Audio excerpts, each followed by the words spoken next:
His name is Frontline. The champ is here! The champ. Frontline in the building. Salute.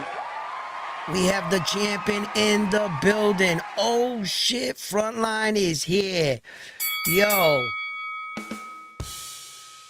Let's start this show.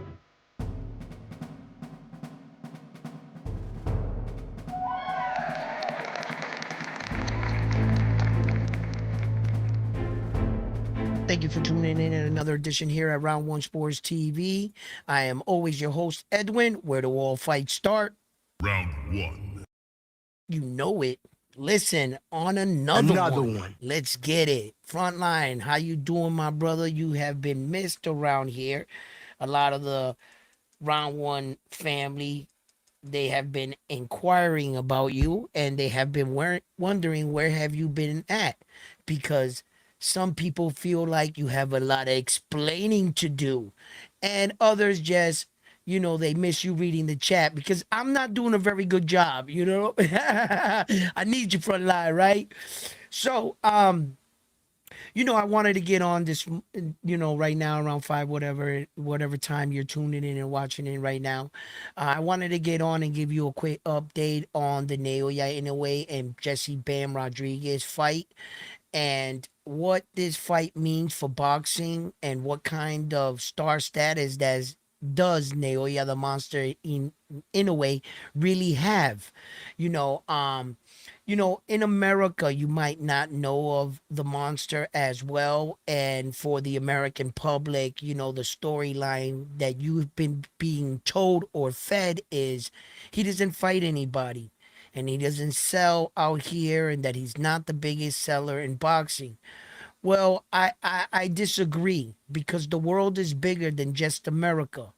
And there are other places out there. And one of those places is Japan. And Japan's fighter, Naoya Inoue, does not need America's recognition, to recognize him right now at this point in his career. It's too late. The truth is much harsher. As American fans, you might think that the biggest seller or some of the biggest gates that were broken out here were done by American fighters, just like Tank Davis at the Barclays Center, where he broke a historical record there by selling a $5 million gate. And in America, that was applauded. Many channels went on to say that Tank Davis, he's the shit, like nobody's doing stuff like that. And that can be further from the truth. The truth is, in other parts of the world, there is a man that is doing it much, much better than Gervonta Tank Davis. He sells a lot more. But they're not going to tell you this. Why? He's not American. Okay? In fact, if we were to go back and look up numbers, just one number out here, I'll give you one fight that crush any Gervonta Davis fight. Just one. Junto Nakatani in the Tokyo Arena, they broke the record. They sat over 55,000. They even put seats on the floor. They added seats. His gate for that fight, $23 million gate. Naoya Inoue versus Junto did $23 million at the door. That rocks any Gervonta Davis record. In fact, right now, reports are coming out right now, and don't hold me on the numbers, because the metrics of what the dollar amount between their money and translated in English is where I get lost a little bit, right? There's a lot of reports coming out right now, but I roughly, wait, before we get to the money, the dollar amount, let's talk about what is being said right now. There is a targeted date for February right now of beginning of next year that they're looking to put the fight in a baseball field in Japan, the PayPay Dome in Japan. Now, a lot of people said, why would they put that fight in the baseball arena? Because when you look up the seating for the baseball arena, it only sits 40,000 people, a little over 40,000 plus people, right? And The Tokyo Dome Arena says 55. You know, and you know, so people are like, and I'm like, but wait a minute, you guys have never seen this before. Then I've seen this. I've seen fights on baseball diamonds, and yes, the arena might only sit 40,000. But what's going to end up happening is they're going to fill up the diamond all the way to the arena with extra seats. They're going to turn that 40,000 into 60. They're going to do it. That whole diamond, the outfield, all that is going to be seats. And the ring is going to be right in the middle by like second base, and the plate is going to be somewhere around there. They're gonna fill that they're gonna make that baseball diamond into like 60,000. They're about accommodated about that much. And so this is not all sketched in stone.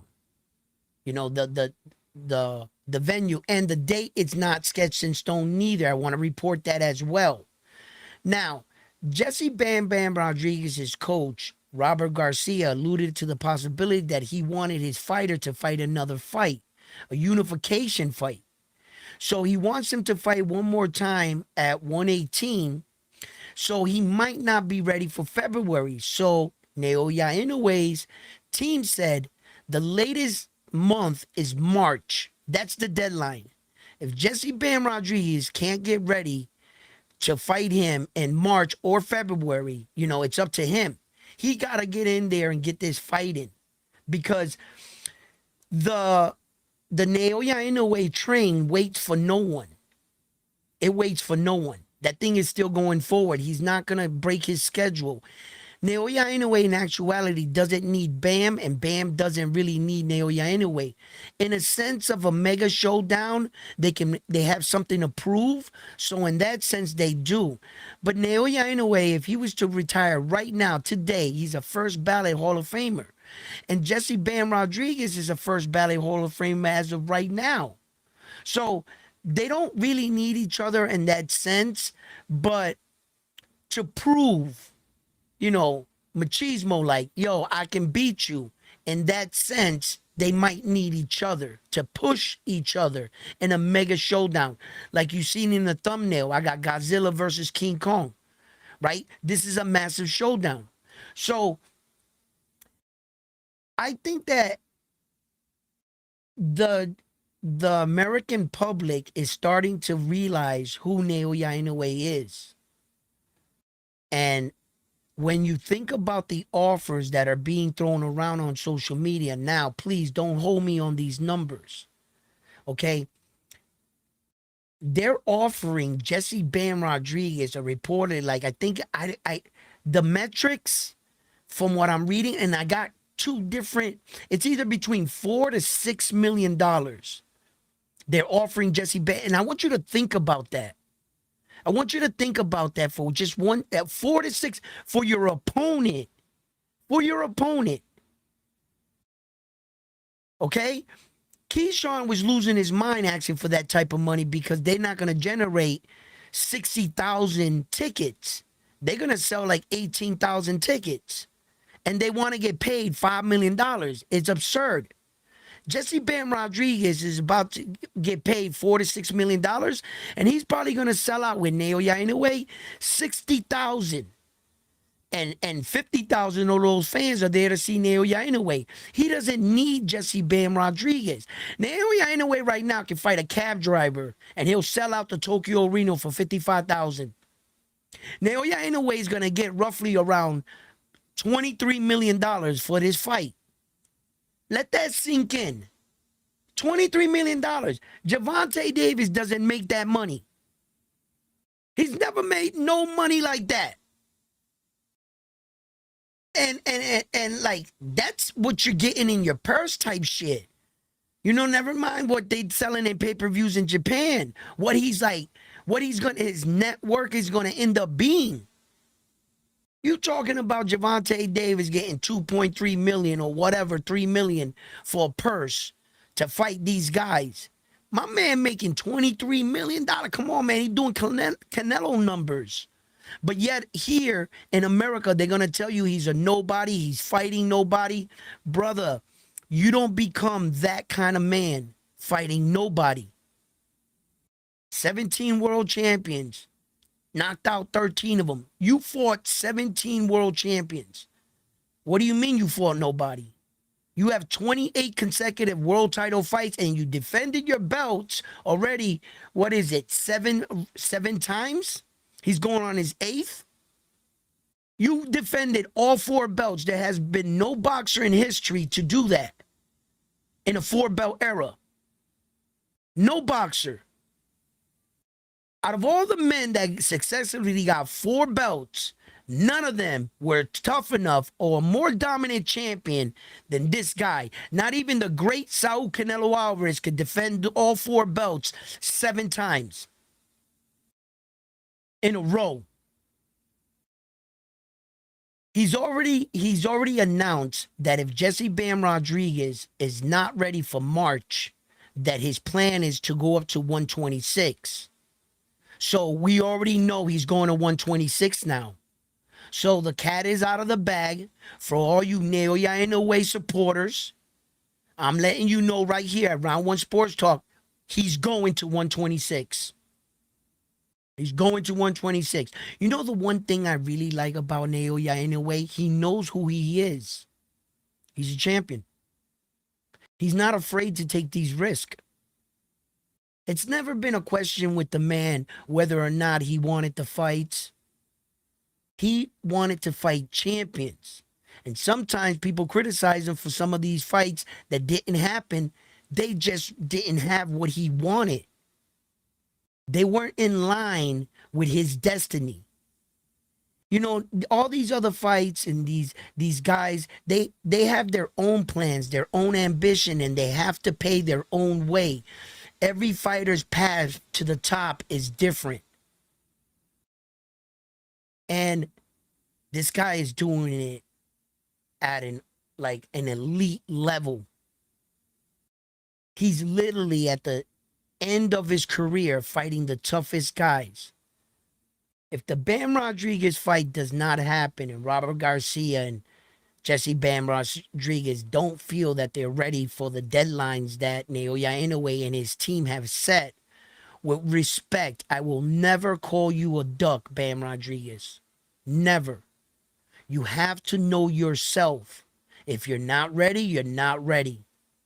Be honest with yourself and put yourself in the best position to win the fight. Don't be influenced by money. But $6 million, Jesus Christ. Talk about making an offer you can't refuse type shit, right? Just listen, think about this, guys. When has Jesse Bam Rodriguez ever made that kind of money? Never. Never. When has a super bantamweight ever made in the history in boxing, in all of boxing since the beginning of boxing, when has a super bantamweight been paid $23 million for a fight? It's absurd. What Naoya Inoue is doing, he's a trendsetter. He's one of one. He's truly a unicorn. And the American people, we're so arrogant that we will just lift our noses like this and just ignore everything he's doing just to say that our guy is the face of boxing. I believe that the face of boxing entails the person that sells the most tickets, the people that the fans go out to see the most. Isn't that what the face of boxing is supposed to be? If that were true, right? Then Naoya Inoue is a much bigger star than Gervonta Davis. And in fact, you want to know the harsh reality? He is. On that side of the world, he is revered as nothing like Gervonta Davis right now. For us Americans, it's because we're close. Gervonta's on our side of the woods. But the world is much bigger than just the United States. He's doing numbers Gervonta is not doing. And not one of our American, with the retirement of Terrence Crawford, of course. I'm talking only active fighters. If Terrence was still in the equation, up, Naoya Inoue, I'm sorry. Well, Mr. Terrence Crawford can do some big numbers if he comes back. And if he announces, well, then, I don't know about that one. But Naoya Inoue and Saul Canelo Alvarez, in fact, are like the highest grossing boxers we have today. That's just the truth. Whether you have an opinion, I'm not saying, oh shit, now that we know that Naoya Inoue make more money than Tank, I'm going to become a... No, I don't think I'm going to win you over like that. Of course you're going to support Tank, right? I'm just telling you that what you're going to hear and the truth sometimes are different.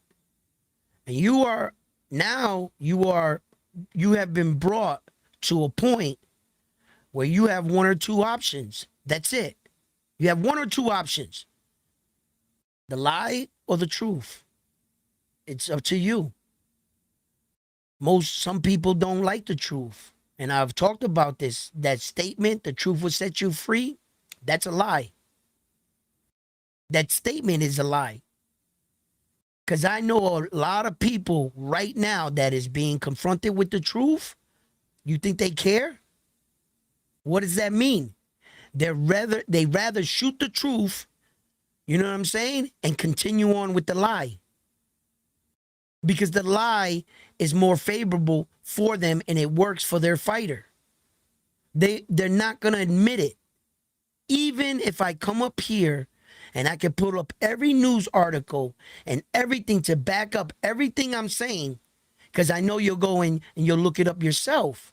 Hey, let's see if round one used Google. I tell you what, I'm just waiting for you to do it. You know what's going to happen? You're going to stay silent. You won't come back here with that bullshit now, will you? Because you're going to be faced with the harsh reality that round one is telling you the 100% facts. Tank Davis is not making Naoya Inoue money. No, he's not. Not by a long shot. And that's just the truth, Jack. Go look up Tank Davis's numbers because that's what I'm encouraging you to do. And go look up Naoya Inoue and look up their fights. Look up the attendance. Tank Davis ain't never sold no 55,000. 55,000. Name me a fight Tank Davis ever sold 55,000. And then, you know how the Americans do. Well, tell them to do that in America. I don't think that matters. I don't think that matters, the place. Can you do it? Yes or no? That's what matters. I don't think just because that doesn't kill the facts that an American can easily try to say, well, tell them to do that in America. Well, you know what? Tell Gervonta Davis to do that in Japan. How about that? Like, that's a weak argument. I don't think the place on the planet matters. Like Americans, we're so cocky. Because we're the best place on the planet? Yeah, right. Have you seen YouTube in America videos? Bro, we have set the bar so low, other countries are laughing at us. What Americans will do to be famous. Oh, my God. Shit. But yet, we as fans, we are so arrogant. We the best. Okay. Yeah, that might be so. But there are other places in the world. And Naoya Inoue does not need America, brother. He's doing just fine. Yo, so it's like, I think that, I made a video yesterday and I was talking about the matchup. And I don't know if Frontline can come on, but if he could hop on, I'd be wanting to talk to him and shit because The next part of this conversation is going to go right up to 126. And Bruce Carrington has been calling out Naoya Inoue for what, like 2 years now? And if he thinks he could potentially get this fight, because I think at 126, the guys that are leading the way is Angelo Leo and Bruce Carrington. Brandon Figueroa, I I don't know if you can pay him $20 million to fight Naoya Inoue. That man, he will not. I don't ever see him stepping up to that kind of challenge. No, he knows his style won't fare well against Naoya Inoue would brutalize him, and he just doesn't have the fighting style to be able to compete with Naoya Inoue like that. Brandon Figueroa, he won't. And on cue, here comes Frontline. You know what I'm saying? Let's welcome Frontline back to the show. Oh, listen, Frontline, the people have missed you. Frontline in the building. Wait. Let's give No, Frontline I the need the proper champ is here. introduction. I need the champ We is gotta give here. him the proper introduction. The champ is here. There we go. The champ The is proper here. introduction. The champ is here. Hey The champ is here. yo, oh, hold up. Newsletter head just came in. Frontline has now been stripped for testing positive for PE banned substance. Yo, Frontline, how you doing, brother? Hey, What it do? that's gotta be a new. The committee hasn't been in any type of conversations or anything like that. I haven't gotten a newsletter. You haven't got the newsletter? No, I haven't got No, you. none of that. None of that. Yo, So listen, they y'all the making up chat stuff as y'all go because the you chat know. thinks you're on PEs, man. Let me highlight the chat right quick. I see Yeah, someone brother. in Great the to have you. building. Who we got? Who we got? I'm just someone. Rip in the building. He seen the heads up about Inoue. I got to be here because nation chosen. The You chat know. thinks you're. Ooh, sorry. Freshness never felt this. Come on. All right, go ahead. Nations chosen by God says Maine, Shakur, Devin Garcia, Lamont, and others can drop to 22 or 26 to fight Naoya. Bulbos is in the building. He said, Dimelo Edwin.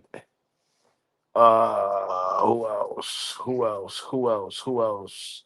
Nation chosen by God said, we are best in our minds only. Laughing emoji. Chile de Garcia says, can't wait to see Inoue contra Rodriguez. Shout out to Chile Garcia. Jason Ayala in the building says, what's up, round one in frontline? Bull Rider in the building. He said, I jumped on this chat because Frontline reads the chat. Facts. Bobo says, round one, do you consider yourself same as Tank Davis because born in the same country? Yeah, if nobody is reading the chat, what is the point of going live? Laughing emoji. Listen, in regards to that, reading the chat, let me tell y'all something. I've been on channels. I'm not gonna mention them or nothing. I know channels that'll go on longer rants than Edwin and talk about nothing, and they don't care about the chat at all. At all. There's channels that even if you're a member on, they don't read the chat. The only time they read the chat is if you put up a super chat. Here at Round One Sports Talk, yeah, Edwin gets a little lazy sometimes, doesn't read the chat. But when I'm on, I try to cut him off and catch up with you guys because it's only right. You know what I'm saying? We got to have a dialect. We got to talk about, the situations going on and shit like that. But shout out to Drunk Irishman in the building. But Salute. Yep. Go ahead. yeah, so let's talk about. I mean, you said a lot of word salad and shit about Oh, The Naoya Inoue train and shit. But one thing I don't know if you saw that he got rerouted. They actually skipped the shoo stop and they just kept going full speed. stop. Stop That coming up here with fake hey, news. Stop it. I'm just reporting the obvious. You know The what I mean? obvious. Listen, your boy Shushu, he has to be flattered. because I've been watching this day for over 2 years. Once upon a time, Naoya Inoue was in New York City for a top rank award ceremony, and it just so happens to be on that day Bruce Caron was fighting. Out of all the fights that took place, Naoya Inoue walked in there and only watched one fight, the Bruce Caron, and in front of Naoya Inoue, can you believe that Bruce Caron fucking laid an egg? He had one of his worst performances he ever had in front of the Japanese star. That the verdict wasn't even read. Naoya Inoue got up and walked out. Yeah, He but said, every boxer. I said, I seen everything I need to see. Your boy Bruce Carrington has been calling for this fight for over 2 years, and watch what you asked for. Now he has value. He has a world title, and he has something Naoya Inoue want. Brother, I'm trying to tell you right now, he's gonna pack up Bruce Carrington and he's gonna knock him out. They're gonna be presenting Naoya Inoue that belt before his body hits the canvas. He's gonna be outside taking pictures. I'm eating a New York fucking slice of pizza in Bruce Carrington's hometown because he's gonna beat him in New York. Watch this. I'm telling you. And he's gonna knock him out and he's gonna be on the way. Because tell me something that Bruce Carrington does so well, besides his little bit of power, that Naoya Inoue has already proven he's been in there with big punches. Yo, shout out to Diego Zamora in the building. He said round one can be entertaining alone. Ness needs callers and co-hosts to stay afloat. Bobo says Mendoza, watch out. Mendoza.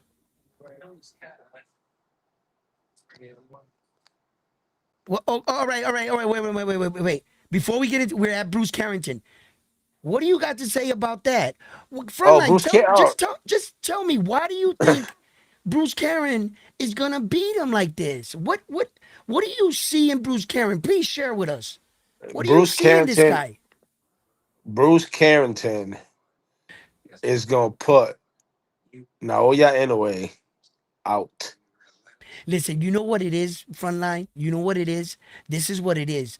That every single time, it's just like, it was just like certain fighters with you. It doesn't matter who they fight, you're going to go with the other guy. You know why? Because you were led astray. You were led astray. You would believe that Naoya Inoue was a hype job. And I was the one that was telling you the whole time, Nah, this dude can fight. I And you never were like, time out. No, no, yep. I don't put words in my. I never said Naoya Inoue is a hype job. Oh, I'm just saying. I'm just Never, saying. I never. think you were led astray. I think you were Listen, led astray, and your I said mind won't no. like. Here, Oh, you know here's what I what I mean? said. Let's clarify for Your the boy's people going night listening. night. I've always said Naoya Inoue is a different breed. I've always said it. Yeah, the number one. He's he's got in his toolbox every aspect of the boxing game down Every pat. punch, every punch, man. No, not even punch. Not even punch. Oh, He's you mean got as a defense. whole? He As a whole? as a whole, he's got Yeah, every tool in that toolbox. I'm not taking anything away from Shushu at all. But what I did notice, 118 is where in a way, no, yeah, 118, I would say. When he stepped up to 22 is where these more stronger fighters, if you will, saw openings that they probably I'm gonna catch up with it. Hold on. Yo, all right. You know what? Let me not continue my train of thought and let me catch up with the chat. yeah, Nation chosen by God says, "LOL." They're going to put Bruce Carrington on a stretcher like the AI robot that got put on a stretcher. yeah. Bobo said, "I don't understand Frontline's obsession with Carrington." Diego says, "What the fuck? Shushu shouldn't even mention the monster's name after the last fight." Bobo says Carrington's part Puerto Rican, like Shakur. Question. No, he's not. You better stop trying to push that man on us. Naoya Inoue has one drop of Puerto Rican. We looked it on Ancestry.com. You don't Ancestry. got to look that up. Just take my word for it. So he is a Japarican. He is a Japarican. We've already adopted him. So don't try to push Bruce Carrington on us. And then Nations Chosen by God said Edwin frontline deep down loves an Naoya, but he Yeah, he wants to does. He mess has a with you Naoya up Inoue front. pillow.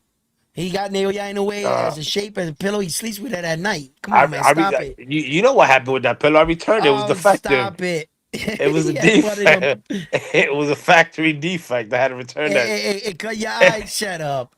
Shut up. And a lot of people said that about that Junto fight, right? And it's interesting, right? Because in the Junto fight, what I heard later after was the fact that why didn't Junto fight like that in the beginning? When he started coming on strong and connecting to Naoya Inoue. And I say this to that. Had he fought like that in the beginning, that's what cost him getting his orbital bone broken. He knew that it was too risky too early. Had he did that in the beginning, the price that he paid for taking it to Naoya Inoue was a fractured orbital bone. That's what he walked away from that. To all the people that say, no, Junto, he should have fought like this and did this because he was doing, no.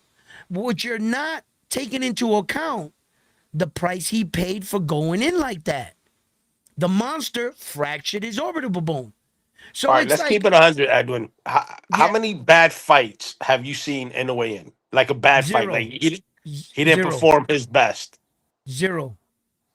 Okay, so let's just say in a way is the exception, right? How many fighters that are good fighters have you seen have a bad night? Thousands, hundreds of thousands have a bad night. Okay, You can't always hold that fighter to that one performance. They're always entitled to a bad performance. Yes, Bruce exactly. Karen is entitled to that bad performance. Since then, he's been a world champion. If that's what you're getting to, yeah, I'll give you that much. But even though if you say that, stylistically and their techniques, like Bruce has a small arsenal of punches that he throws. He throws in combination. He tries to step in with his punch and he tries to lead with his jab. The only thing with Bruce, he has too much of inactivity where he tries to think his way through the fight. Right. Naoya Inoue's pressure is so crazy, and a lot of fighters talked about that first step. That first step, he's out here on you, and all of a sudden he's that close to you, and then he's got you shelling up, trying to block his offense, and then he's sneaking in shots on you. Then you're throwing punches, and he's not there. So Bruce Karen, he has a good look. If it was anybody else, I'd probably have Bruce Karen in the fight, right? But Naoya Listen, Inoue, he's not the number one. He's shoot, not in the shoot. 1% as fighters because he's not him. Listen, um, the the the evidence should tell you the truth. Do Wait, we you said review? you said Inoue got his orbital bone broken, or who? Junto got his orbital bone broken and Naoya Inoue. His Naoya what? Inoue His got his orbital orbital bone bone? broken in the Donaire fight.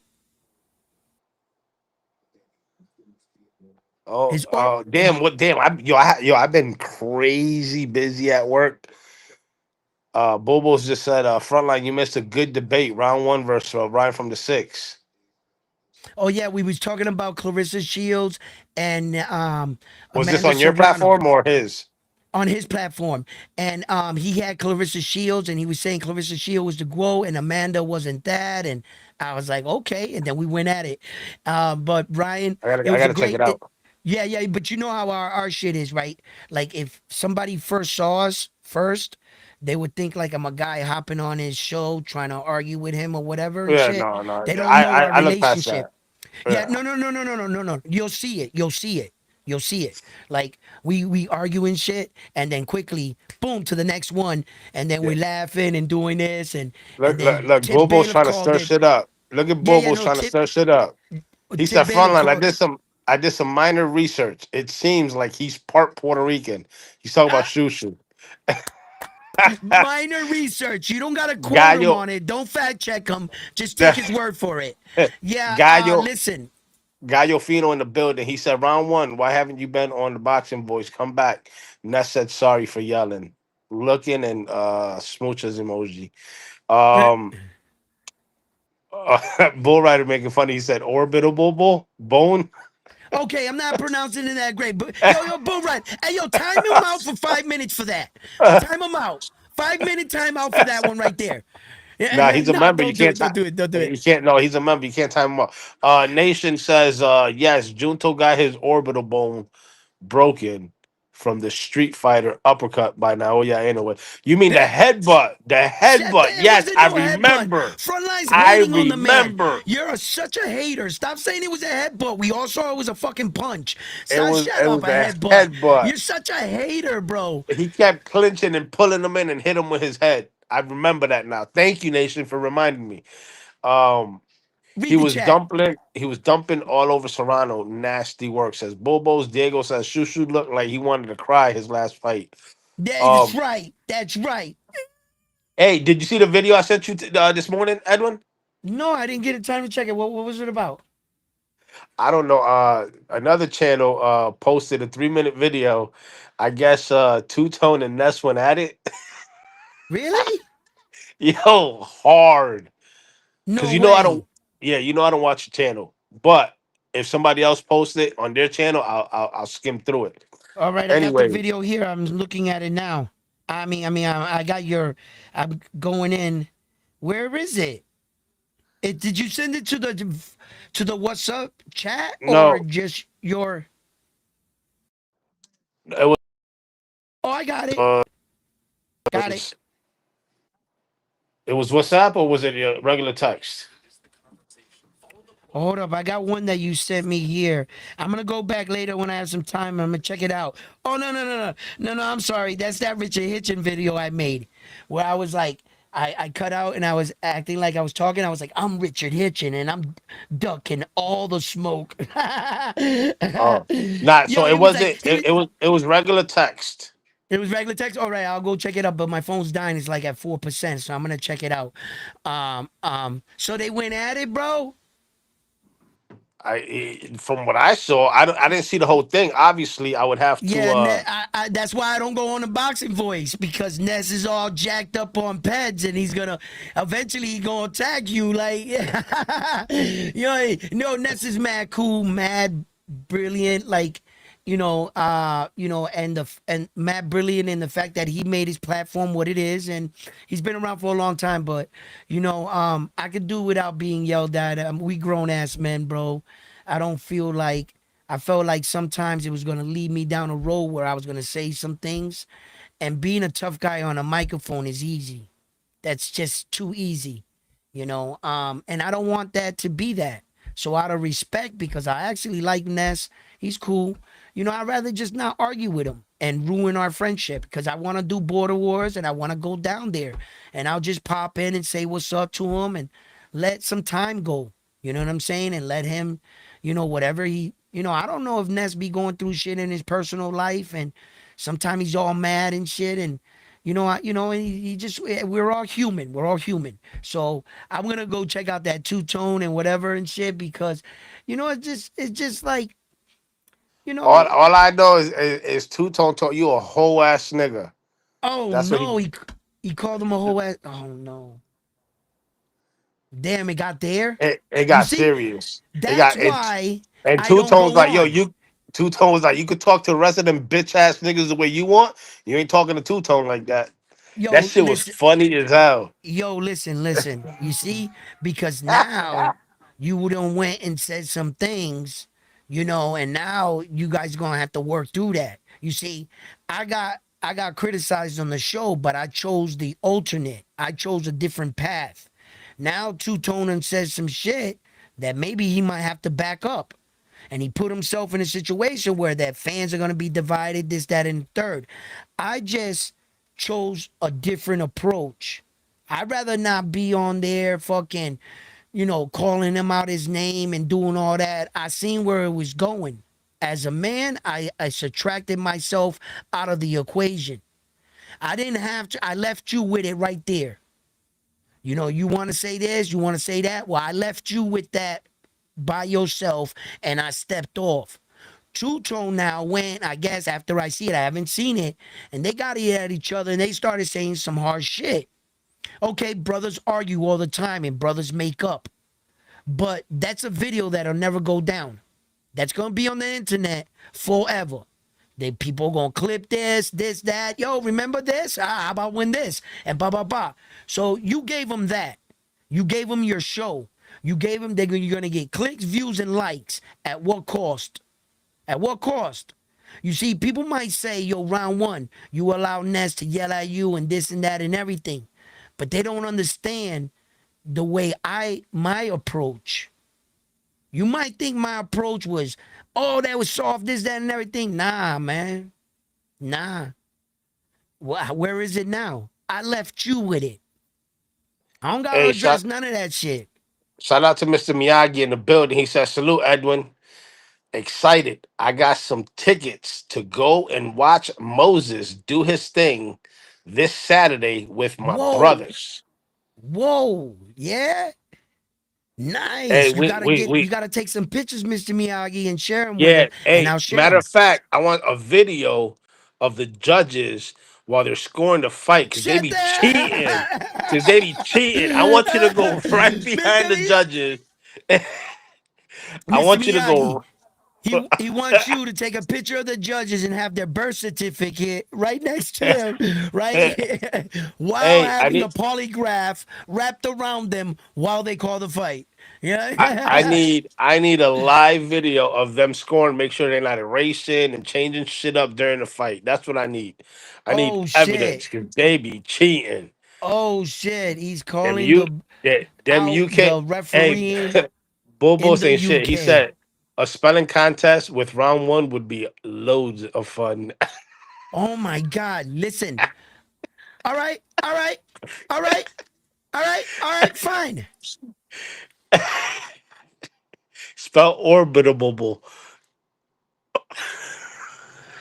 Oh, bone.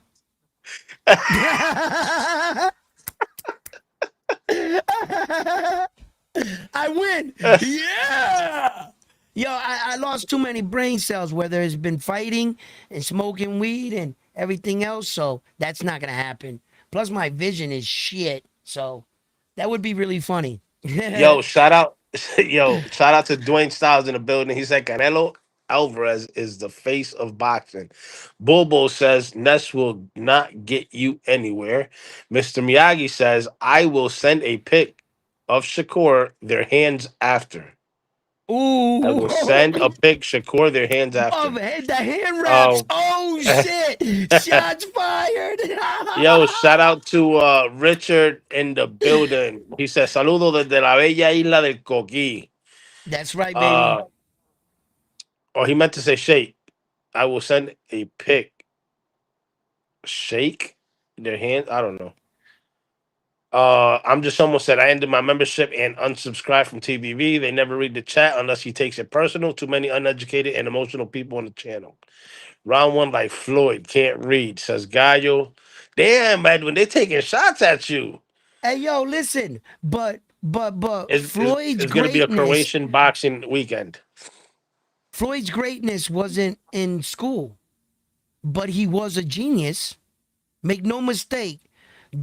Floyd Mayweather was a genius of boxing. He was better in what he knew about boxing than a guy that can build a rocket and go to space. He was smarter at his craft. He was brilliant.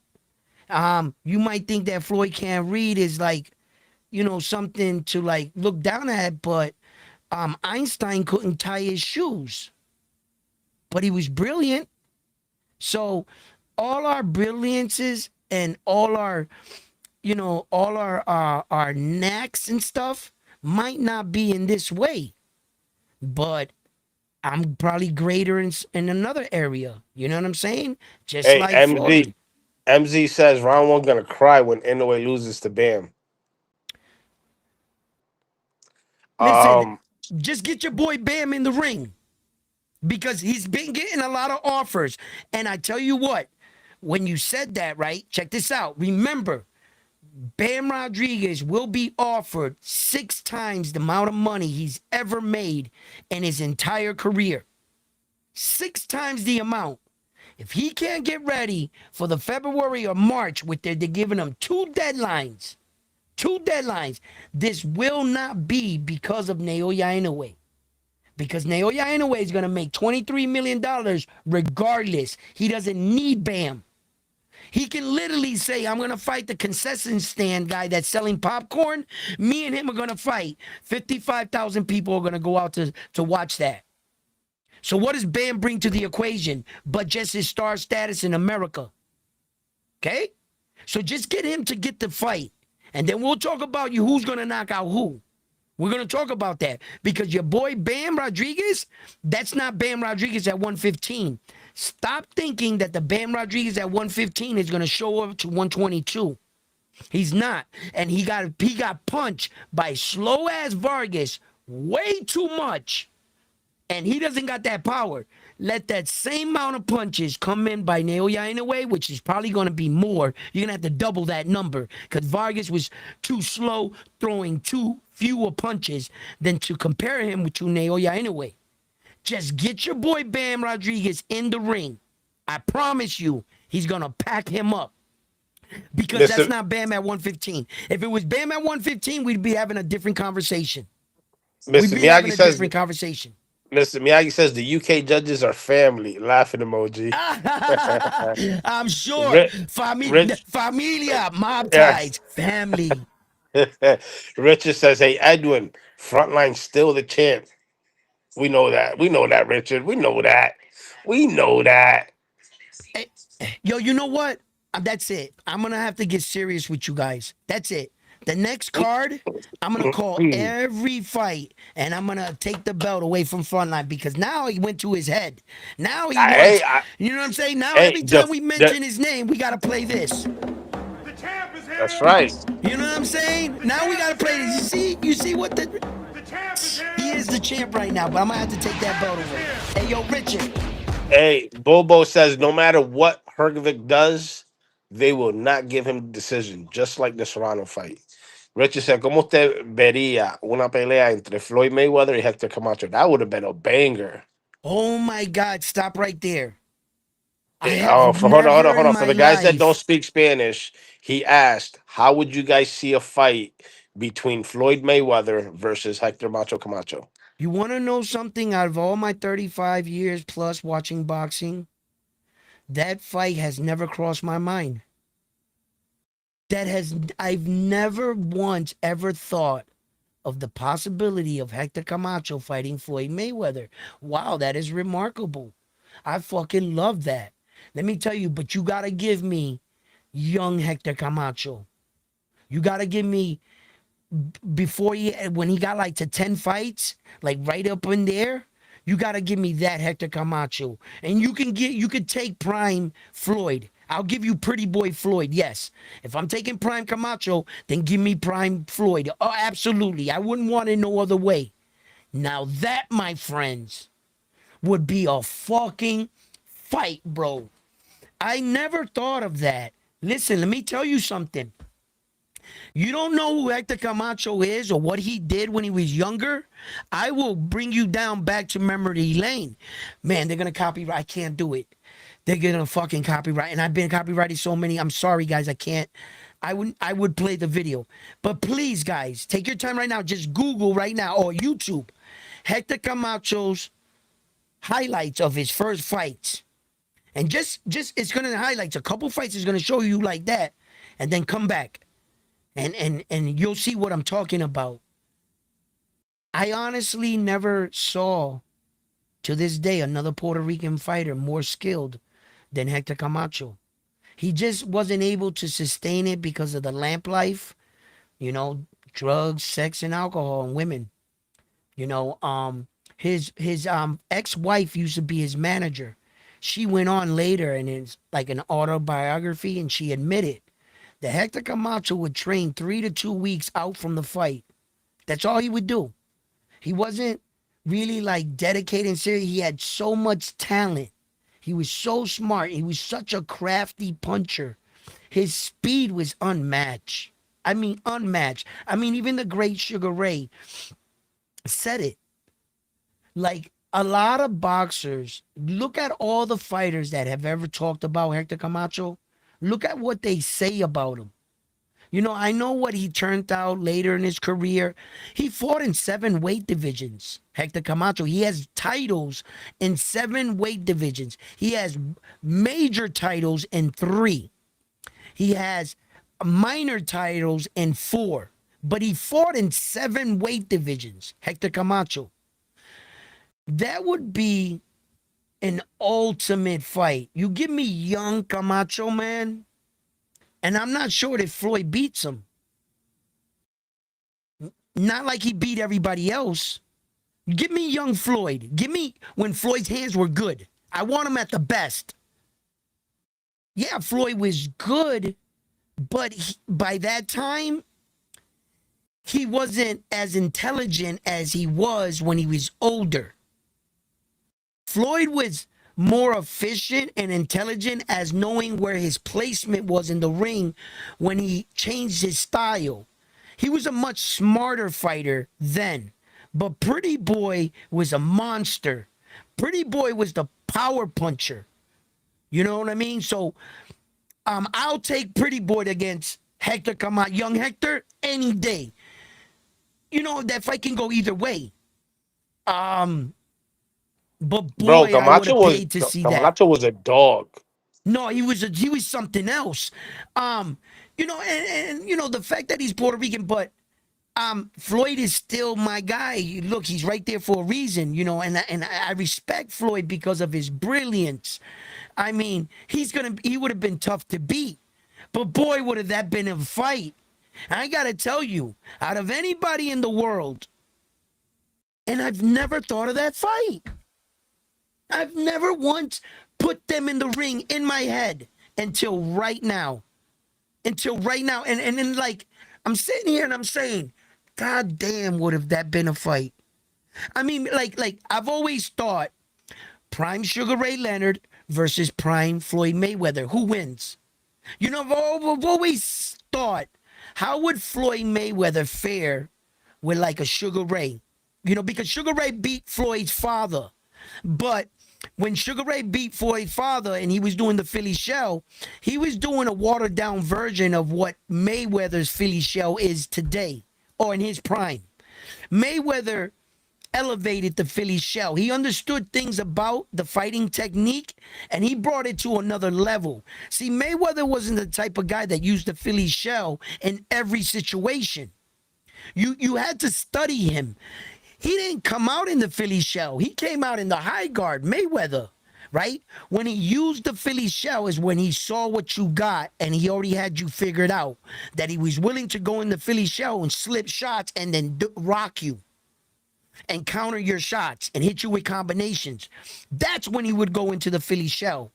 And he would use it against the ropes because he had the ropes to spring them. That's when Mayweather used the Philly Shell. He didn't use it in all of his boxing things.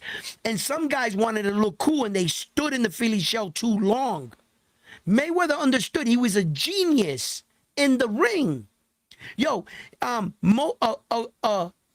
good fighter will have you figured out 6, 7, 8 rounds. Now he knows what he's seeing. A good fighter. A great fighter, 4, 5, and 6. It'll take him 4, 5, 6 rounds for a great fighter to figure out some of the things you're doing. An elite fighter can do it in the moment. You fucker up, pow! He doesn't need to go back to his corner to talk it out. That's elite fighting shit. Floyd was an elite fighter. In the moment, if you made a mistake, pow, he'll make you pay for it. And he'll make you feel small as a boxer. And all of a sudden you're in there, you're confused, you're like, fuck, nothing's working. And he's like, he got this stowaway look. You know Mayweather, right? He was all around a great fighter. Mayweather, because his even if you heard him, he was so stoic in his he pop. He never showed you anything. He had a great gas tank. Listen, Mayweather was the elite of the elite, and Hector Camacho, man, young Camacho with young Floyd, that would have been probably the only guy, in fact, except Sanchez, except Sanchez from Salvador Mexico, Sanchez. Salvador Salvador. Sanchez, yeah, except Salvador Sanchez. Salvador Sanchez was something else. He was different between Floyd and Hector Camacho. He was more efficient. He made it look easy. He was the true definition of the straight line. You know how when they say you'll get faster to a point in a straight line? His torque on his punches, he understood something at that age of 20, 21, 22, 19. He understood already off the back that you didn't have to cock your hand back to punch. He was more efficient just snapping his hands like this, and he had learned how to snap them. For a young man to learn that, he was efficient and he was calculated, and you couldn't make mistakes in front of Salvador Sanchez. Now that, my friend, was a pure fighter. He was a pure fighter. He didn't rely on flashiness. He didn't rely on special effects. He didn't rely on any of that shit. Instinctively, one of the greatest fighters I've ever witnessed is Salvador Sanchez. He's probably the greatest. He should be the GOAT. The fact that he died early can't, I know why people won't stamp him like that, because his career was cut short. But what I was able to see from him in his short life, he would have been such a dominant champion. He would have been undisputed in every weight division he probably was in. He probably would have been the first, not Terrence Crawford. It probably would have been Salvador Sanchez. He was that good. He was Hey, efficient Bobo says Camacho's el hijo de Chavez. Jason says Macho Camacho was badass in the beginning of his career. in the beginning. Nation chosen by God says Hector got that speed glitch that no one can fix. MW2 says saludos round one. Richard said Hector Camacho se bateaba Mayweather. Mayweather no sabía dónde le iban a entrar los golpes. What he's saying is Camacho would have beat Mayweather. Mayweather would never known in which direction the punches were coming from. Oh yeah. Bobo says un gallo fino. Never forget Sanchez as beaten of Gomez. Says Gallo. Uh, tremendous IQ, says Bobos. And Gallo says Sanchez is Gomez's daddy.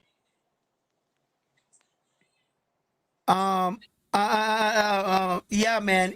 He beat the shit out of him. But you want to know something? Okay, that comment right there by what was that? Sanchez is Gomes' daddy, right? Okay. Who's the guy that said that again? I can't. What? Gallo fino. Gallo Fino. Okay. Um, uh, the thing is this, right? The the respect that we get as men, as warriors, must be um uh, recognized. You got to understand that um Gomez, right, was undefeated. He had the best record in all of boxing history. Gomez is one of the fewest fighters ever in the history of boxing to start off his career. Every fight he had leading into a title fight, he had won by 100% knockout. Then he went into the title fight, his very first title fight, and he knocked out the champion. He successfully defended his title 16, 17 times by what? By knockout. Leading into the fight with Sanchez, he didn't fight him in his normal weight division. Sanchez can't get that title. Sanchez didn't lose weight to fight him in his. That didn't happen. But he chose to go up to fight Sanchez because he was bored at he had 100% knockout ratio. Every fight that he ever fought in his career, he knocked everyone out. That's how powerful of a champion he was. He went up there and fought Sanchez, and he beat him like he stole something. After the fight, Gomez's mother didn't recognize him. It was that kind of beating. It was like one of them Lubin beatings where Sebastian Fedora beat Lubin. It was probably the same thing. For him to get beat up like that so bad, you would think that he would have a grudge, a vendetta, that he was embarrassed in front of all his Puerto Rican fans. A champion that had 100% knockout ratio going into the fight. You know, and then tragedy struck. Sanchez lost his life. Guess who came and made a party for Sanchez to honor Sanchez for almost 15, 17 years? That party went on in Puerto Rico. On the day that he died, Gomez celebrated him and kept Sanchez's name alive and gave Sanchez's family money. Guess who was there for him? The man that beat him like that. He earned his respect as a warrior. And that, my friend, is more value than gold. For him to lose that bad against him, he made a friend that night. He wanted to compete against him again, and he was sad that his life got cut short. And Gomes never got that get back, and we will never know. He probably really underestimated Sanchez. He thought he was going to be another guy. If you got 100% knockout ratio and like 40 fights going into the fight, you would be cocky and arrogant too. And he got his ass whooped, boy. But I tell you what, he made a friend for life. And as a warrior, from one warrior to another, he couldn't forget that. Yo, I haven't Did had a chance to talk to you, Edwin. But speaking of friends, how did you see that Tio versus Rody fight? It was great. It was great. I think Rolly was trying to rip his head off. He just couldn't catch up to Tio. Tio got sloppy. He got caught in the inside by a big right hand, but it wasn't the right hand. It was this left hook in the inside that fucked up Tio. See, the right hand stunned him. It went boom, and he almost dropped. He went like that. But when Rolly went to attack, he hit him with this sharp left on the inside. And Tio went boom and went against the rope. That's the shot that hurt Tio. Then Did you he hit did him you agree straight. with the scorecards? No, 100% no. I don't think Rolly won that many rounds. A draw. Where do you get a draw out of that fight? You know what I'm saying? And I called that fight that night and I said it. I said, this is how the fight's going to go. Rolly's going to win 3 or 4 rounds, if that, and Tio's going to beat him in a unanimous decision. You guys saw me in my life. You got my receipts. I said, that was my pick. Tio should have won in a unanimous decision against Rolly. You know, Rolly did some good things. He fought him. I don't think the friendship was that strong. I think somebody came up with, because in actuality they told the truth. And their sit down, Tio and Rolly, they said, yeah, we was cool back in the day when Tio was able to go out. He wasn't married. Tio was young. I was broke. Tio lent me 5,000. But then Tio took a different path. He got married. We didn't hang out no more. You know, Rolly's in the club banging hoes, and Tio was living the married life. Then Tio got divorced. There was a lot of time that passed that they never hung out. They once, when they were younger and shit. So I don't think that was that kind of friendship. Once you start to scratch the surface, that friendship was never gonna play a factor. We weren't that cool. They're not like Keyshawn and fucking Shakur. They try to make their fight like Keyshawn and Shakur's friendship when it wasn't that kind of friendship to begin with. You understand? It was just Tio, one fighter, helping out his boy back then. They took 2 different paths in life. That at what point do you think that Rolly was letting up on Tio? He wasn't. He just didn't have. Now, whoa, whoa, whoa, whoa, whoa, whoa, whoa, whoa, whoa, whoa, whoa.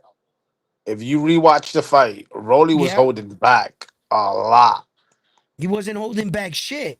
He was holding back. It was like he was scared to throw his right hand. And Okay. That's not called now, holding back. That's called getting tagged over the top.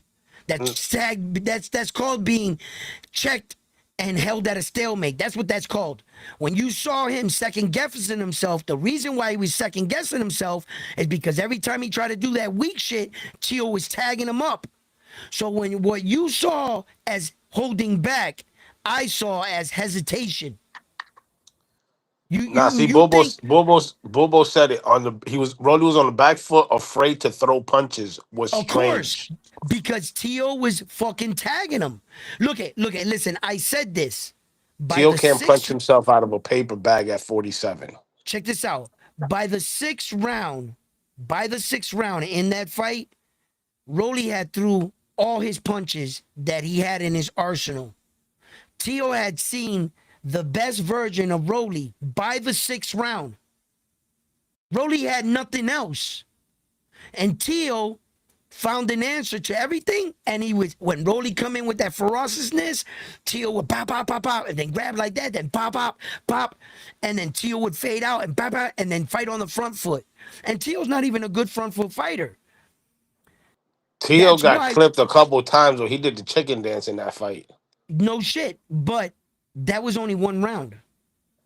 That No, was that only, was in like 3 different rounds. no. When he did the actual chicken dance, he hurt him in other rounds. Yes, yes. Now I'll admit that. Yes, but the actual chicken dance, he did in that round, that one round. He didn't. Hey, Rolly didn't Gallo, have why him. you bringing up old shit? Why you What's bringing that? up old shit, Gallo? What's he saying? He said Juan Lopez got his ass beat in Puerto Rico 2 times by Orlando Salido. Why you bringing up old shit, Gallo? Tell him.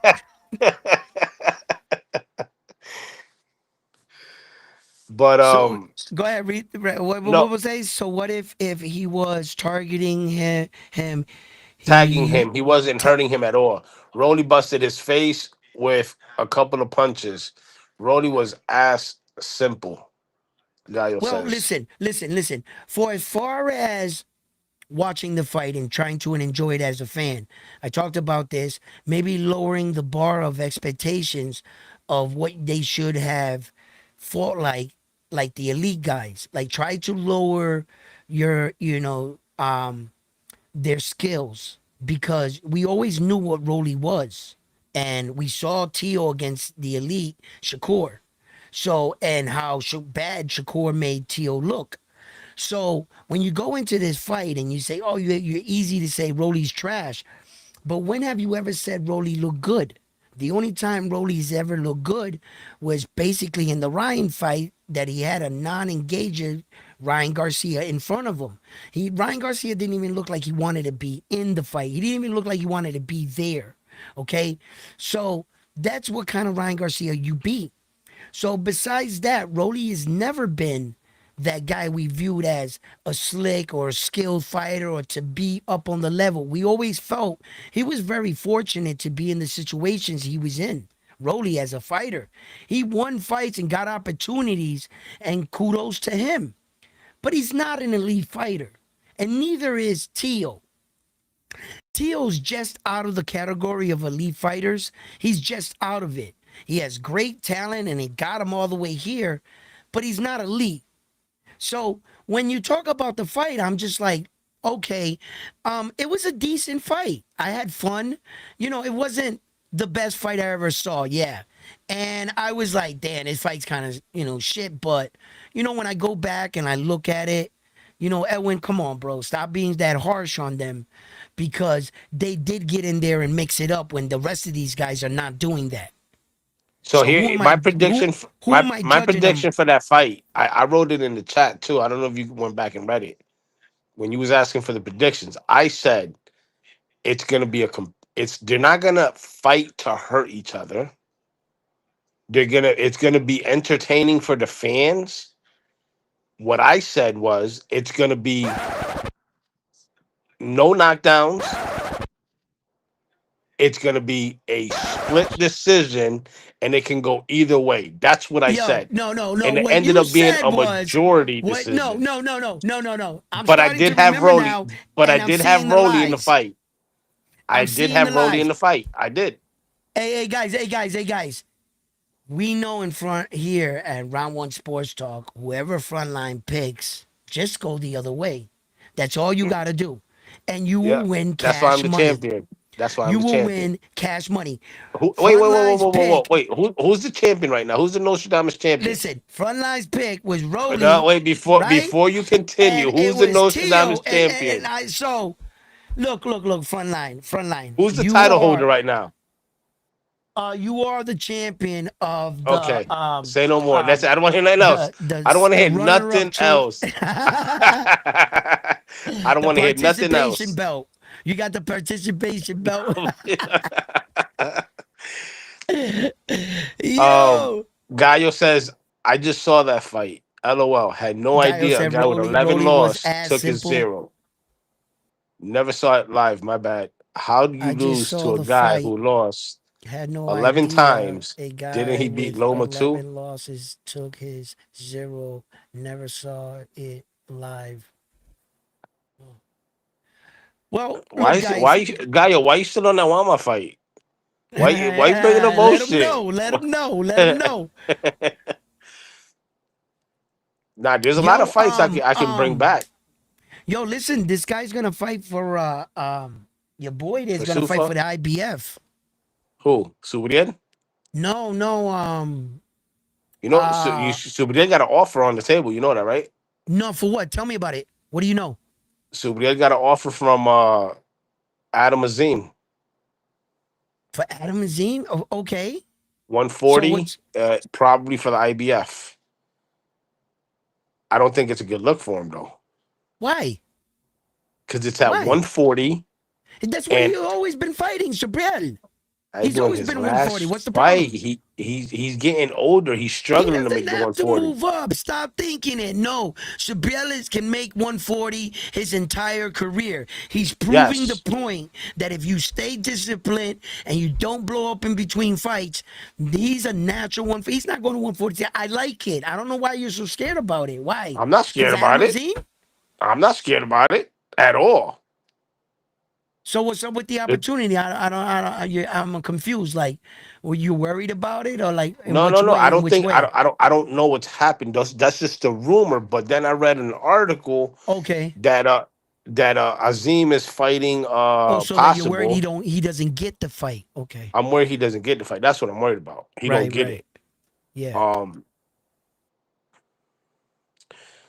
MZ says, y'all still believe in Subriel? You're damn You're damn right. right. He's still a You boogeyman. damn How right. could you not be um still supporting one of the biggest players in the game? He's a two-time champion in that division. Two times. Just name me somebody that's IBF, doing it once. You IBF know what and I'm saying? So it's WBC. like Lindolfo Delgado is gonna be fighting probably for that IBF, bro. Yeah, against Adam Azim. That's what they're aiming for Yeah, that's what beginning of they're aiming for. 2027. But they're trying to find Adam Azim a stay busy fight, and I think a fight with Subriel is not the right fight to get him to stay busy. Well, that's not for the IBF title then, right? It's for an eliminator. It's for the eliminator, okay? Because it wouldn't be for full status because I think full status is gonna go to the fight And you know why I between don't like them. that fight? You know why I don't like that fight with What? Azim? Why? Because it's gonna be in the UK. Okay. Oh my God, the judging. Well, we're just gonna have to stop him. We're gonna have to no mas him. You can eliminate the judging with a no mas, and Sabriel Matias gives out a lot of those. So, look, guys, I tell you what. I like the fight. If Subiel ever thinks about getting a shot at another world title, he's gonna have to jump through hoops of fire. And if one of those opportunities means that he has to go out to the UK, well, then shall be it. When he was champion, he invited the dude to Puerto Rico, and the guy beat him. So Subiel's not scared to travel, and he understands what it is to be the home guy and the away guy. So I like it because if he's ever thinking about making a run at another title, well, then Adam Azim for the stay busy fight for him and an opportunity for Subriel. That's the situation. And maybe the winner can fight Lindolfo Delgado for the 140 IBF, and that's Subriel's original belt. So he would just be making full circle. I like it. I like it. If Subriel wanted to be a gatekeeper, He would fight these lower guys. If he didn't really wasn't serious about going for a title run, then he would fight some of these lower guys. The fact that if these fights are possible and these guys are bold enough to try to take on the boogeyman there, he's still the boogeyman at 140. Because fighting Subir Matias is not easy and it comes to a cost. He puts a lot of damage on fighters. He put a lot of damage on Dalton Smith. He put a lot of damage on Liam Paro. After that fight with Subir, Liam Paro really ain't been the same. He ain't been the same, bro. He wasn't fighting like that against all these other guys with Subir Matias. Shit, his last fight, Liam Paro, I don't think he won. And he stole that belt, and they stole it in the UK. And I think one of the judges, when I looked into the judging, Mr. Miyagi was sitting right there. He was one of the judges, in fact. Oh, you know what I No, mean? damn, you spilling the beans like that on Miyagi? What happened? You say he was one of the judges. He's Oh cheating yeah, ass. We got Mr. we Miyagi we is got one of the check. judges. Yeah, UK, Australia, close enough. You know what I'm saying? He was one of the Uh, judges. MZ says Duarte will pack Subriel up. I doubt Okay, that. I let's don't. see it. I could Let's I see could it. I could I could understand if you say can beat Subriel, but pack him up. Nah, not happening. Even Lindolfo Dalton, Dubois. Dalton, Dalton, Wait. Did he say Dalton Oscar Smith. Duarte? Yeah, Hell no, Oscar Duarte won't pack up. Back that shit up. Fuck out of here. Supreme Matias will stop Oscar Duarte. Supreme Matias will stop him. Get the fuck out of here. Did you say Oscar? Yo, that shit almost went over my head. Like, what? let me tell you something. Oscar Duarte ain't fucking with Subriel. Did you just see Oscar Duarte's last fight? No, Yeah, he fucking, you didn't look talking too about the good. same Oscar But Duarte, Ryan listen, Garcia beat up. yeah, Ryan Garcia. that same guy. But listen, everybody Fuck out keeps of talking here. about the Dalton Smith fight. The Dalton Smith fight. Subriel would never come out with excuses. He lost Nah, but he fair and fought the square. wrong fight. He fought too angry. He usually has that process where No, Subir he breaks you didn't fight down. He angry. went He right didn't to fight him. angry. He was angry. Edwin. He was No, he fighting was. through Dalton Smith to look at Ed Hearn. And he was taking Yes, shots he shouldn't have been yes, taking. He was fighting angry and he was fighting too many people in the ring. Subir, he yes. was fighting emotional. But if he gets that fight back against Dalton Smith, I He got Subir stops in the Dalton. fight. He I got stops Subir him in the fight. because Run Dalton it Smith. back. He Run went. it He went back. on. He went on Run it another back. platform, and he said, round 4 of that fight, he said he went through hell Who with said that? Subriel. Dalton Smith. Oh, he admitted it? Oh, He yeah, said that's I what's up. went. He That's said what's up.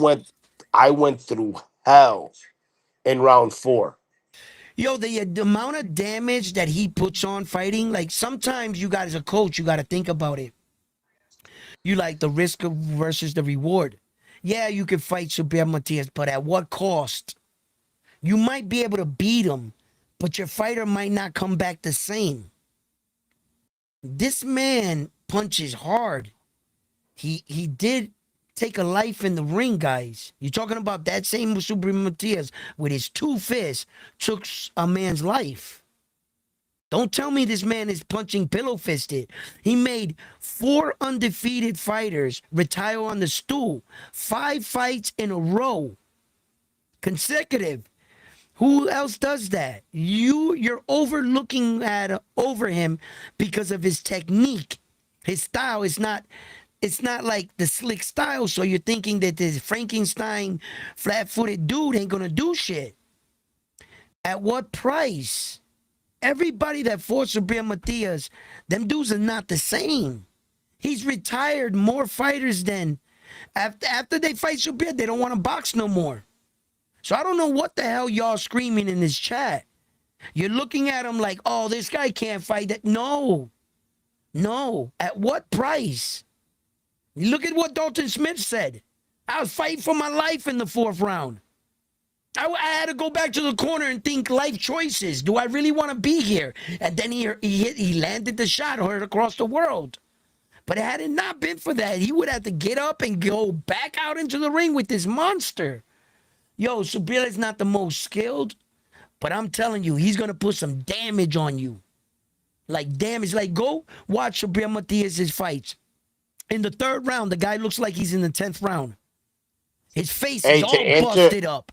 to answer MZ, the last person he knocked out was Valenzuela, Golas Valenzuela, the Mexican in Puerto Rico. Yo, Then he the cop fought. dude. Then he fought Puello, which went Yeah, to the decision. Then he fought Dalton Smith. right.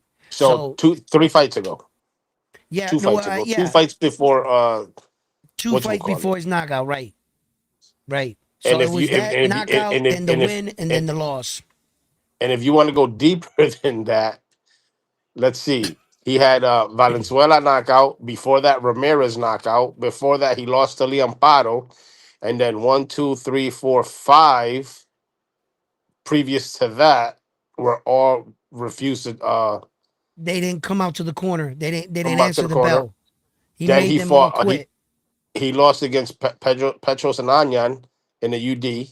And then everybody before that was Remember knockout, when he or fought refused to that continue. black dude that was undefeated, that Floyd and all them were like, he's the next thing. Sabria made that man retire. Let me tell you something. So MZ Retire. Subriel, Undefeated fighter. He didn't want to fight no more in his career after he fought Subriel. let me tell you something. Subriel will even tell you he doesn't have one punching power. Hits come from accumulation of punches.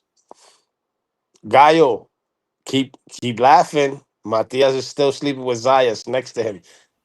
Hey, lad, we took a loss both times. I give it to y'all. But let me tell you something. Xander is looking to come back Guy got when is it? jokes. He got No, jokes. it's all right. It's all good. Xander's coming back and he's going to 160. It's already out there. He's going to 160 and he's fighting Oh a yeah. top Yep. 15. Yep. He's fighting the top 15. Matias backstab Banda. Bobos never. On the contrary, him and Panda still talk. And don't forget, Javier Cintron is still with Right. Panda Panda and and Subria Cintron. never broke on bad terms. Is that No. Subria lives in Puerto Rico and his wife was like, I need you here with our daughters. And he would get homesick. And the Mexican weather and shit was like crazy. Subria would talk about it. So it was just that they lived on two separate sides of the world. And he wanted to be more closer to his family, but they never broke up on bad terms. Panda and Subriel and them, they cool. And not to mention that Javier Cintron is signed to Fresh Productions and Yeah. Panda still coaches Javier Cintron. Right. And Yeah. Yeah. I they mean, they there's all no bad talk. blood. I don't know where these guys are saying that. It I don't was know. just a mutual split. That's all. Shout out to Towers in the Career building. thing. But now we got a lot of good upcoming fights next week. Hold on, I'm gonna put it up again. Yeah. We got this Friday. Y'all gotta tune in. Marksman versus Barreto. Caribe Royale in Orlando. It's Oh gonna be on wow. the zone. Yeah. That fight is gonna be fireworks. And then we got the Lester Martinez fight up So in Los Angeles on Saturday. That's on Pro Box. you're swamped with work. You won't be able to get out to that fight in Orlando, huh? Fuck no, man. I wish. Yeah. I wish. Michaela Mayer is gonna be fighting August 29th. You know, she'll be a 10-round fight. So for Cameron's WBO Women's Junior Middleweight title and Mayer's WBA and WBC Women's Junior Middleweight title. Yeah, and then Caroline Dubois is also going to be fighting uh more right for 10-round fight for Dubois WBO WBC lightweight title. You know, and then Tellis one of the Tellis sisters is going to be fighting on that card right there. So that's a good woman's That's a card good one. right there. Yeah, that Jason just that says I can't wait for Xander to come back. I just want the truth says I'm looking out for Noakes versus Burncheck. That's gonna be a banger too. That Noakes, Sam Sam Notes, the Noakes, one that lost to Abdullah Mason, that one. yeah, yeah, Okay, versus Burncheck. That was gonna be a banger. okay. Um, what we have here, Mr. Miyagi says, have you heard Shiraz might just drop the WBO to not fight Johnny back? He's a But I fucking think herb. He's a herb, and if he does that, he's a duck, he's a and he don't want to butchie. face Janabek. He's been crying all over social media, putting all the blame on the WBO. The WBO did their investigation, and they acquitted Janabek. They got they ran the case. They got their answer. They were satisfied with it. So Move on. Hamza Move Shiraz, on. wait. Hamza Shiraz, listen, you're looking like a little Bia, right? Because let me tell you something right now. A real champion doesn't care about what their decision was. The way you should have addressed that situation in public would have been like, I don't care. Put Janet back in front of me. He could be chewing steroids right in front of me and I'm going to knock his ass out. That's how a champion talks. A champion doesn't make excuses. And why, oh, I won this belt and now they're giving this drug cheating opportunity. Man, just shut your mouth and go in there and do your job Hey, and prove that you're a champion. doesn't that make you think that the Berlanga was a hoax? Like a whatchamacallit? Because after that, he hasn't done shit. He fought a cab driver that Yeah, he but no, knocked him on the second round. I can't say it was a And then he fought hoax. another cab driver that took him the distance. Okay, I can't say it was a hoax because Berlanga's not Jenner Beck. Okay, I can't use that scenario because Jenner Beck will beat fucking Edgar Berlanga. He'll whoop his ass. Jenner Beck to me is like the best there. And I think he'll fuck up Hamza, and Hamza knows it. I don't think Hamza's ready for him. But like I said to everybody, if you take the responsibility of picking up that world title, then you have the responsibility to act like a champion and honor all mandatories. When Abdullah Mason did it, they said he was too young to fight some of these guys, Xander Zayas as well. They didn't want him fighting these guys. Well, we were past that. Once you become a world champion, you have an obligation to prove your championship status. Yep. You got to face all challengers and all competitions because now you're the champion. If the organization deemed him worthy and made him the next contender, you as the champion should have stepped up and said, I will face whoever you put in front of me. I'm going to prove I am a real champion. You think Naoya Inoue said, no, I don't want to fight Bam Rodriguez or Junto or no. He said, put him in my fucking in the ring with me and we will fight. That's how you should have handled it, Hamza. And now the rumors are coming out that you might potentially vacate the belt to threaten the WBO to not to put them in the fight because you don't want to represent their organization because That only what hurts they're his giving a career. cheater a chance. Well, you're not the person that deems the rules. If they are satisfied with the man's rules and they acquitted him of all the charges, well then damn it, just do your job. You're not in court, Hamza. And you're not up there to determine, yo, wait a minute, who gets the opportunity, who you should face. You're sounding like a duck.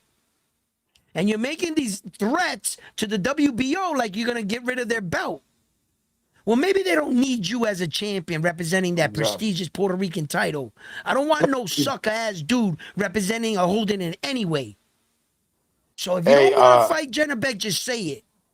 Gallo says, what y'all gonna say when Pitbull sleeps Bravo September 19th? Oh, he is. Another Rican going to sleep. Frontline, what you gonna say about that in the frontline? Because I got Pitbull Cruz in the fight. He must be talking to Oh, you. you can have Pitbull Cruz. I got Bravo. And I'm gonna tell you this Bravo's right gonna get now. slept.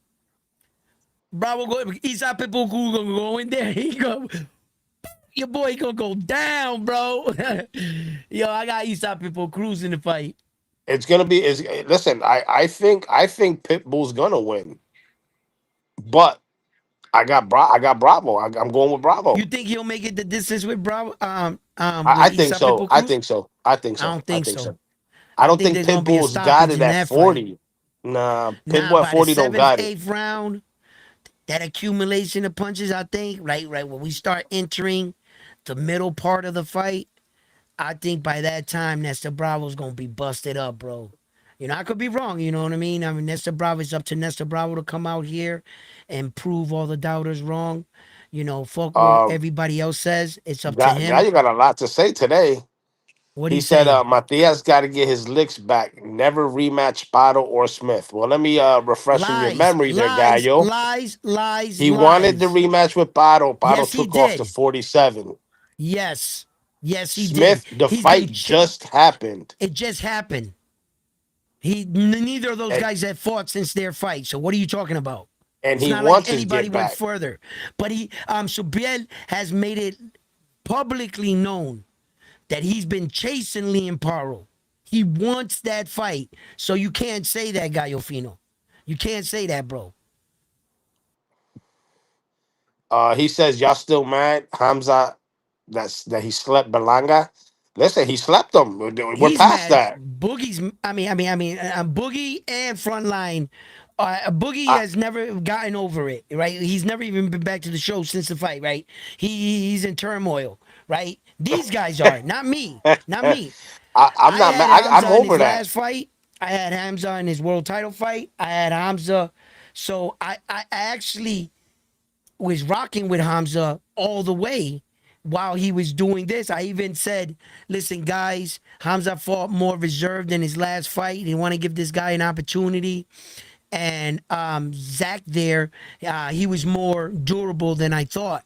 So I even gave Hamza his flowers, and he didn't even have a great performance. The fight was actually shit, and I still gave him the benefit of the doubt. So Hey, don't give Edwin, me let me that. ask you Don't give this. me that fucking Hamza shit that I fucking know. Until he started acting like that over that WBC and Jenna Beck, he's that duck talk. He started talking that duck talk. That's right there. I was like, wait a minute, Hamza, what are you doing, bro? That doesn't sound like a confident champion. You sound like a politician. What Hey, the let me fuck are you catch up with doing? the chat real quick, Edwin. I got Melasa in the building. He said Nestor Bravo 100. Shows says Bam gonna drop your man's no way. He's not getting up. Yeah, Pitbull stop Roddy at 140. Says Gallo. Frontline no fuimos con Nestor Bravo. You're damn right, Melasa. Gallo Fino says Pitbull stop Roddy at 140. But who is Roddy? Roddy is what we call Marruecos. Like anybody stops Roddy. Roddy you give Roddy a kiss on the cheek, he's gonna buckle. I just want the truth said, hey, look out for Wilkins Matu at 68. He's about to be fighting Vladimir Shishkin. He would cook Berlanga. Subriel Matias is moving to 47. Will fight for the title, says Melasa. Matias just cooks as cut back that creator. up. Back Subriel that. What's Matias. up? Who's moving to 47? Matias, that's what Melasa thinks. Oh, I don't think he is, though. I think he's staying at 40 because he's I ranked at think he 40. stays at 40. I think he stays at 40. Subriel isn't fighting the goat fucker, says Melasa. I think he's talking to somebody in the chat. Richard said frontline, Bravo es un verdadero 140 porque Pitbull Club siempre pelea con uno de 130 y 35. That What he's is saying is true. Bravo's a That natural is 40 true. and That is Pitbull's true. club always fighting with 35s and 30s. Suriel Matias is Devin Haney's redemption, but he is too scared to pick it up. Who is Bravo? Says Gallo. Let me tell you something. A lot of people sleeping on Bravo. Bravo's not like the best fighter, best boxer. Bravo got cracked though. Bravo got cracked. His stamina, we got to see how he comes in during this fight. And Edwin, you're right. If it goes into deep waters, once you pass halfway through the fight, 6, 7, 8, it depends on where Bravo's gas tank is. Hmm. Pitbull can take advantage, but Bravo's got a chin and Bravo's got crack. So we'll see what happens. I All wanted right. to ask you though, what did Yep. you think about Joanly Feliciano's performance against the Argentinian Verón? Like I said, I haven't talked to you about none of these fights because I've been crazy busy. Well, The art okay, that was the go ahead, go ahead. co-main. That was the co-main on the Rolly fight. The All right. Cuban dude. Listen, check it out. Wait a minute, wait a minute. Wasn't Yuri Hernandez? Yo Yeah, Hernandez? Yo Fernandez, Hernandez, Feliciano Hernandez, whatever. Yeah. Okay. So okay, about that fight. So look, it was a good fight for the young man. This is the kind of test that you want to see the durability of your fighter. You want someone to fight him. That guy came there and fought him, the Argentinian dude, whatever, he fought him, right? And he wasn't scared of Hernandez. He wasn't scared of him and he was able to take his punch. He showed them that not all guys are going to wilted under your ferociousness and your intensity. He really stood up to Hernandez. And I liked it. That's what you want to find out now in these kind of fights. You don't want to find that out in a world title fight. You want to get a guy that's going to push your guy, that's going to fight him. Now, a lot of people, what happens in boxing that I think that everybody was fed that this Hernandez dude was a Terminator. So they were expecting to see him knock this guy out. What they ran into was a fight. You see?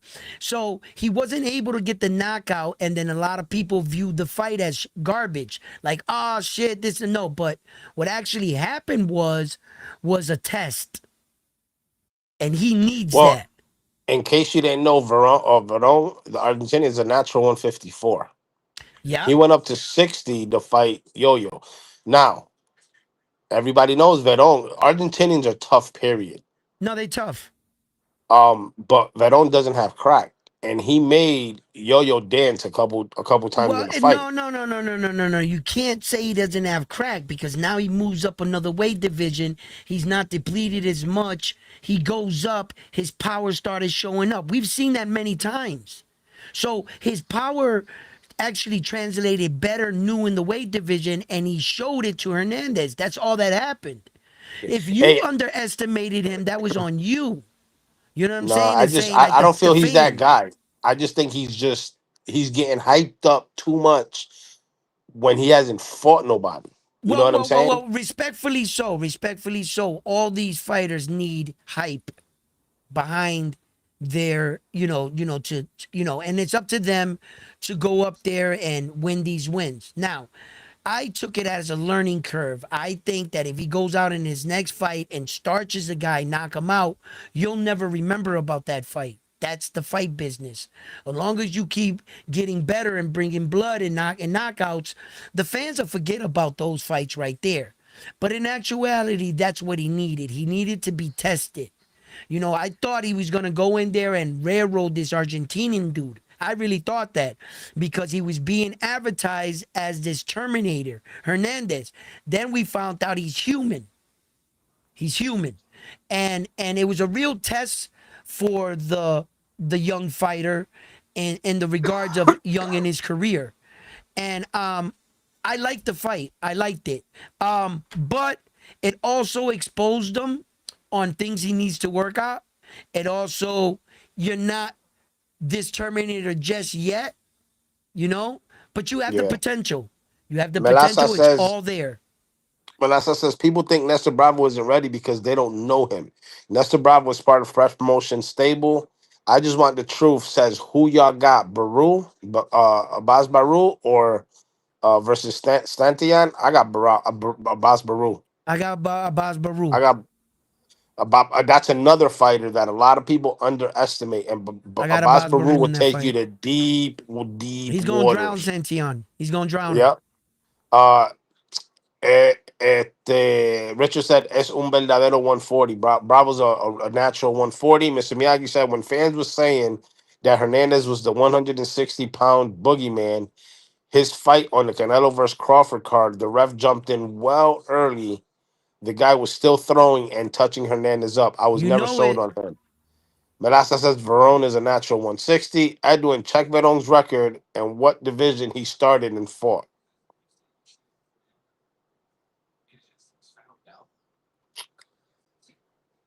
What is El Yo-Yo Hernandez? No, it's Feliciano. Okay. I Yo, got two. Well, okay, I got two guys here with the same exact name. Did he? Okay, we're gonna have to look him up. I'll just look up. Okay, this guy has no picture, so it's not him. okay, so his name is Francisco Daniel Veron. Yeah, there's two guys with the exact name. Okay, so so he started his career at 154. First two fights were at 54. Hmm. Then he went up to 60. Stayed at 60. Stayed at 60. 60. 60. 60. Okay. Then he went up to 75. Then he came back down to 54. Then 60. 60. It was a catch weight, 63. 60. He fought Jahai Tucker at 54, and it was a majority draw. That's right, he did. Then he fought Astorga at 54. Then he fought Brandon Adams at 54. Then he fought Vladimir Hernandez at 54. Then he fought Roman Villa at 54. Then he fought Raul Garcia at 54. And then he fought Yoeli Hernandez at 60. And he's So, 17 and 10 and two losses now, right? Because the loss just now. So he went into the fight 17 and 1 yep. against Hernandez. So he Francisco got did. that one. He got that one loss against Adams, Brandon Adams. Brandon Adams, yeah, that he fought him at 154. Yeah, Brandon and then Adams he's got came the into the fight. draw. He's got the draw with Jahai Tucker, Yep. and now he's got the second loss against Joanny Hernandez. Man, I like the way he fought Yo Hernandez. I like the way he fought him. He wasn't scared of this boogeyman fucking persona they kept putting on this Hernandez guy. And Mr. Miyagi brought an interesting point, and which brought me back to a memory. Mr. Miyagi, bro, you were right. Yo, that referee jumped in there way too early in that shit. And now that I remember it, now that you bring it up, and it's like, you know, they dress some of these guys up because they want to get the next right thing, the next new shiny thing and stuff. And I get the promotion. But in this world of boxing, you gotta back that shit up. You gotta back it up. And the boxing world can be real harsh, and they can be real forgiving. And the boxing world can have double standards. Double standards like Clarissa Shields can fight a 42-year-old woman with 2.5 years boxing experience and 0% knockout ratio. You heard it. In her knockout ratio, it says 0. Talk about pillow fist, right? But Amanda can fight a girl with 50% knockout ratio in 6.5 and 26 years, 10 years her senior, right? And the boxing world could have double standards. They have double standards. They go, oh, but Clarissa's the best. What? How is she the best? Your girl had a 0% knockout ratio, and she just started her boxing career 2.5 years ago, and she had 5 professional fights, 5 fights, and she's 42 years old. How does the boxing world? They have double standards. That would never fly for Amanda. If Amanda fought a girl with 5 fights, 42 years old, and she knocked her out, they would have said they gave her a cab driver with the exact record of the girl that Clarissa's being idolized. If it was the shoe was on the other foot, they would call Amanda's girl a cab driver and that they set her up to break the knockout record. If she fought a 42-year-old girl with 5 fights and 0% knockout ratio, they would never give Amanda credit for that. But Clarissa Shields can do it, and all of a sudden, she's the greatest thing since sliced bread. The double standards in boxing is crazy. I don't get into that debate like, first of all, It's Clarissa not a debate. gave herself the name, the Yeah, it's not a GOAT. debate. It's just facts. Yeah. Um, I look at it like this: it's very simplistic. For those that want to fight about who's the real GOAT and shit like that, I mean, shit. Pull up resume versus resume. He said, he said, Put he up. said 5 fights with 2 belts in a female weight division. And your very first fight, you could either fight for a world title or take that as a tune-up. In your second fight, you could fight for a world title. When there's 26 women in your entire division, in 2 fights, you can fight for a world title in a woman's division. There's 26 registered female fighters in the division she fought in. The champion that was there, K. Scott's, that had the 2 belts, she would got 2 belts in 5 fights. Why? Once again, there's 26 women ranked in it, and half the women had their period during the month, so you only can fight this other half. You can be a champion in your very first fight in a women's division. That's not an accomplishment. That's always been a fact. And right now, Clarissa Shields is being revered as the GOAT because she has 3 divisions with all 4 belts. But wait a minute. Your top division, you got the belts in. At the time, there were 15 registered women. Today, there's only 7. There's 7 women registered in the heavyweight championship. You literally can turn pro today and fight for a belt tomorrow in a women's division. So don't give me that 2 belt with 5 and try to dress it up like if I don't know nothing about women boxing.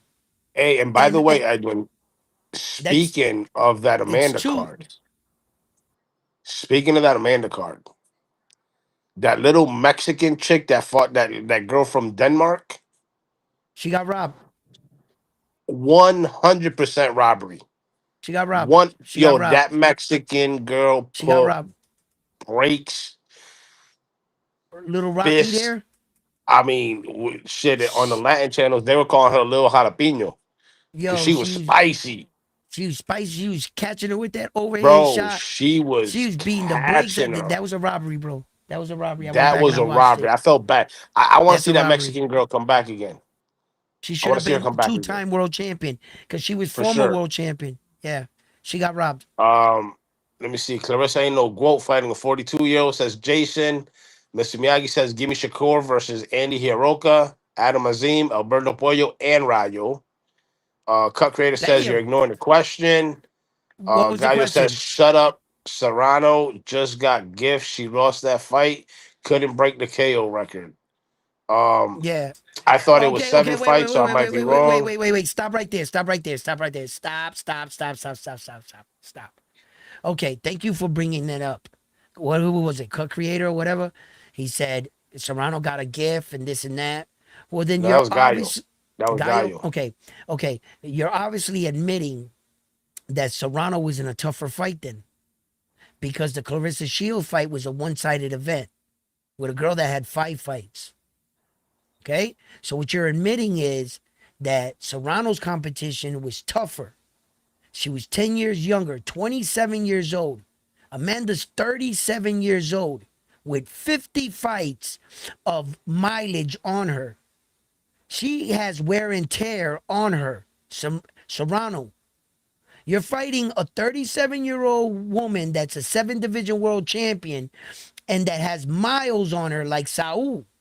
So when Saul has miles on him, and he has too many boxing miles, but he's only 35 years old, he's actually younger than Serrano. Okay?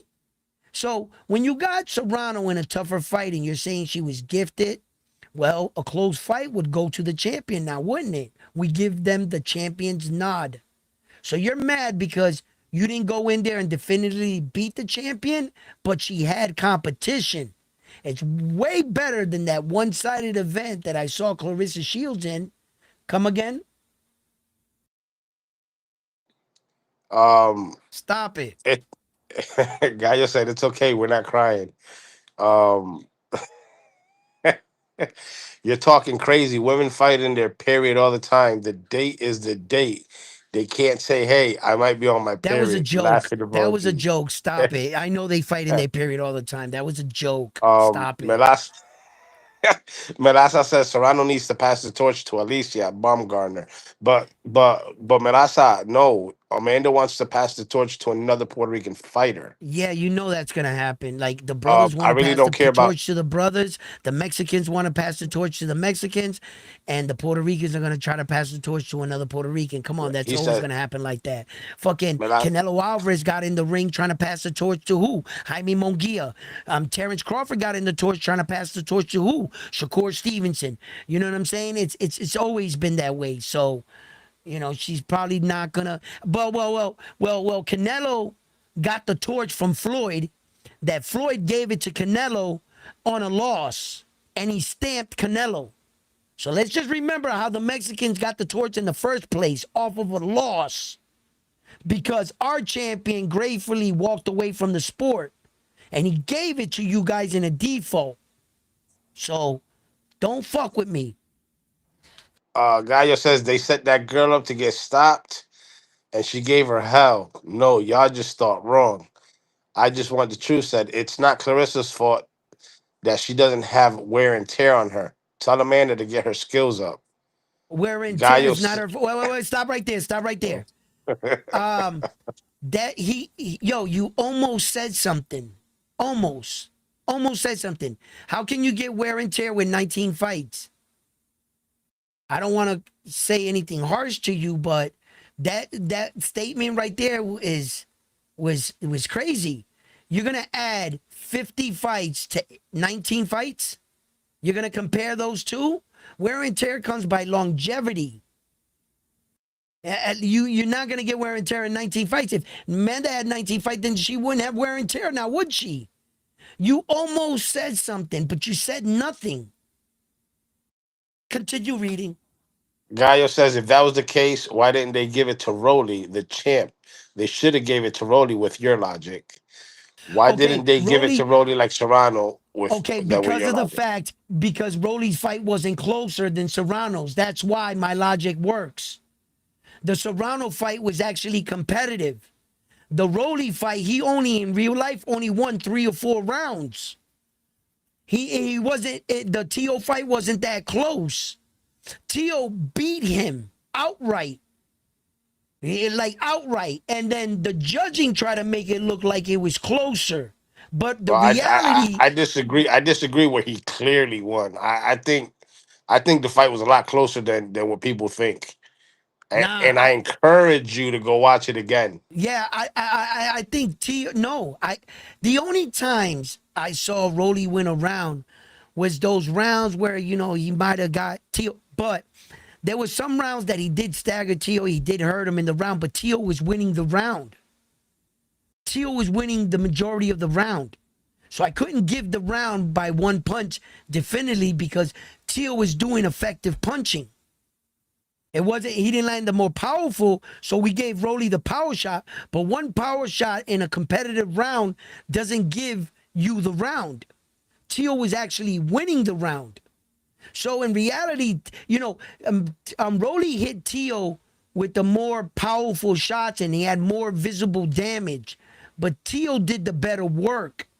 Even in the rounds where Rolly hurt him, Tio still won those rounds because he won the first half of the round and he won the ending of the round. So I couldn't give those rounds to Rolly. In actuality, Rolly only won 3 to 4 rounds in the fight. That was the real fight. And by my logic, he didn't do enough to retain his title. Amanda's fight with her was competitive. It went like this. The girl won the first round. Amanda wins the second. The girl wins the third. Amanda wins none of those. The girl won the third, the fourth, the fifth, the sixth, like that. And then I think she might even won like the seventh. The girl went on a run on Amanda. That's what made the fans like, because her run was back to back. Amanda's was rounds were in between. But and then what Amanda won, that was the most important thing of the point of the fight. Amanda won the last 4 rounds. So although the girl won the middle part of the fight and it was a big portion, it was like 4, 5, 6, 7, 8, right? And she had that right there. And Amanda only had those two, but Amanda got the last four. And that's what could have made the fight a draw. But and then the nod went to the champion. That's how my logic works. Your logic Jason with Tio and Rolly wasn't that close. Jason said Clarissa's fighting women from the nursing home. Melaza From the says nursing home. De La Hoya passed the torch to Mayweather. He says, "We are Yes. Americans. That division." Stop. De La Hoya did not pass the torch to Mayweather. Mayweather ripped it out of his hand. There's a difference. He didn't bow down to Mayweather after the fight. He didn't declare Mayweather the new like Mayweather did to Canelo. Mayweather actually took Canelo's hand and raised it up and said he's the next face of boxing. He gave him the torch. Oscar didn't do that for Mayweather. Oscar got his ass whooped and Mayweather ripped the torch out of his hand. There's a difference. Melaza says, "We are Americans. That division only breaks us. The Mexican can do whatever they want. We are the Americans. I Mm, just want the truth." Says, but we can't name 30 of Amanda's fighters. okay, Melaza, listen. I can't name not one of the, but two of the fighters Clarissa Shields has ever fought. I've only named two of the fighters Clarissa Shields ever fought. And I tell you what, Amanda fought better competition because Amanda's fighters, the girl she fought, she's a 3 division world champion. The champions that Amanda beat were multiple division champions, um, you know, unified champions, shit like that. Just because you never heard of them, because you might not be really fluent in women boxing. Shit, I might have not have heard of them. But did she do it? Did she do it? Okay, hold up. Check this out. Talk while is you cheap, look that guys. up, I'm gonna continue reading. While you look that All up, right, I'm gonna continue reading. I got you. Gallo says Mexico's still the face of boxing, the most champs Mexican American and straight Mexican. PR can't carry the sport. Mexicans bring the money. Bobo says Melaza se cree gringo. Melasa says how Teofimo was winning the round, following Rolly all night without cutting the ring. Jason says Canelo's the face of steroids. Melasa says Amanda Serrano lost clearly. I'm not blind. Cut creator says the girl, that's so disrespectful. Laughing emoji. All right. Here is the true quote of female boxing. Amanda Serrano right here. She's sporting a female boxing record of 50. I repeat, 50 professional female fights. She has 32 ways by knockout. She lost four times. Wait, Edwin, you're wrong. It's 55 fights, 50 wins, 4 losses, 1 draw. 55 I, fights total. Yeah, because you count the losses and the win and the draw. There's Yeah, still 50. fights. They are still fights, and you are 100% right. She has 55 professional fights. She has 32 by knockouts, 4 losses, where she only lost to 2 females in her entire career. She lost one of her earlier fights down there, and then she lost to arguably one of the greatest female fighters, and Katie Taylor, and she lost to her 3 times. But still, she only lost technically to 2 female fighters in her entire career. Okay, now the argument stands that Amanda Serrano, what that we were looking up. Look at, she has a 64% knockout ratio. Now she's just coming off the tough fight right here with this girl right here, and let's look her up. Look at, this is the girl that she fought from Argentina. She's 27 years old. She's the number 1 Argentina fighter. She's number 12 in the world. She has a 50% knockout ratio. 50% knockout ratio. Now, when you look at Amanda Serrano's track record on female fighting and you say, who are the fighters that Amanda Serrano fought against? And what was the competition? Well, let's find out. We're going to go here and we're going to look up Amanda Serrano. And this is all Amanda Serrano's accomplishments right here, from her amateur, professional, everything right here. And it says amateur record and it says professional career right here. Now, Amanda Serrano, she's done a lot. So you're going to see a lot. She is a very, very accomplished female fighter, if not the best female fighter, which she has fought and has belts in 7 weight divisions. Now, you see where it says right here, professional record, has a record of 11-1-8 in world title fights, has a record of 7-1-3 against or against former or current world champions. So she fought in her career 7 world champions throughout her career. These are the 7 world champions that she fought right here. Look, we can go to her. Look at her, right? Just for an instance, who is the competition Amanda fought? What have they done? She's a 2 division world champion. She got the Mexican belt, and she got the these are her title runs. That she's a 2 division world champion. Now let's go look in comparison. Like okay, that's one. Look at this girl. Let's see what she did. Dominican fighter champion. Oh, she was a world champion too as well. Oh yeah, well anyway, I am clicking on the women she fought as world champions. But what I'm trying to say here is this. If this is the great, this is the great Clarissa Shields. Stream live baseball. You Check can this catch out. up with highlights. You got What is that little? Is there an ad going on? There's gotta be an ad on. Streaming live on Fox One. On There's gotta be an BoxRec or ad something? on BoxRec. Yeah. Probably an ad on BoxRec, right? Can you still hear it? No, it's go. Okay. So check it out. So for instance, this is the top female heavyweight division. These are the women's right here in the world. I want to explain something to you, gentlemen. Look at Clarissa Shields is listed as a middleweight right now. She does have the heavyweight crown. So when you go up, there is no heavyweight division. There's no picture. She's currently the only fighter here. There's no division here. So and then when you look up the division, look at the next heaviest woman fighter, right? You click on her picture. There are 27 women in her division. 27 women in her division. Okay? Like, okay, when you look up Amanda Serrano's division, there's 258 women in her division. So we look at Clarissa Shields, right? Because that's where we're at. We click on her picture, 19-4, right? She has a 21% knockout ratio. She's 31. She's 5'9", with only 4 knockouts and only 19 fights. Okay, well, let's see what the prestigious record is. What is your competition? Let's look at her. She's 5-2 now. She got knocked out once. She came into the fight 5-1. She already had a loss. Look at her knockout ratio. 0%. 42 years old. 5'10". Look at her debut. 2023. 11. That's her debut. Her career started in 2023. And she didn't fight on day one. So she got a little less than 2 years boxing experience.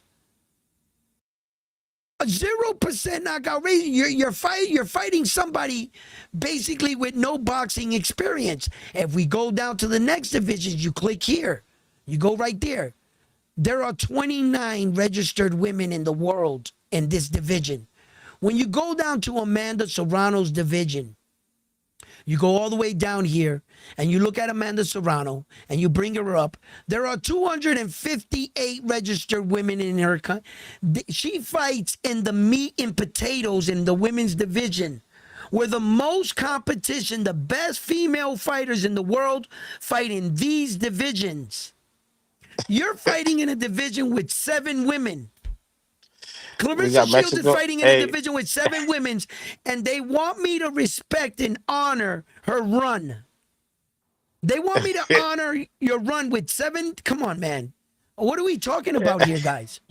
We got Mexican on Mexican crime going on in the chat. That's funny. And then, hold on. We'll get to that. And then what you want me to argue and look past, this woman has 32 knockouts to your 4 knockouts.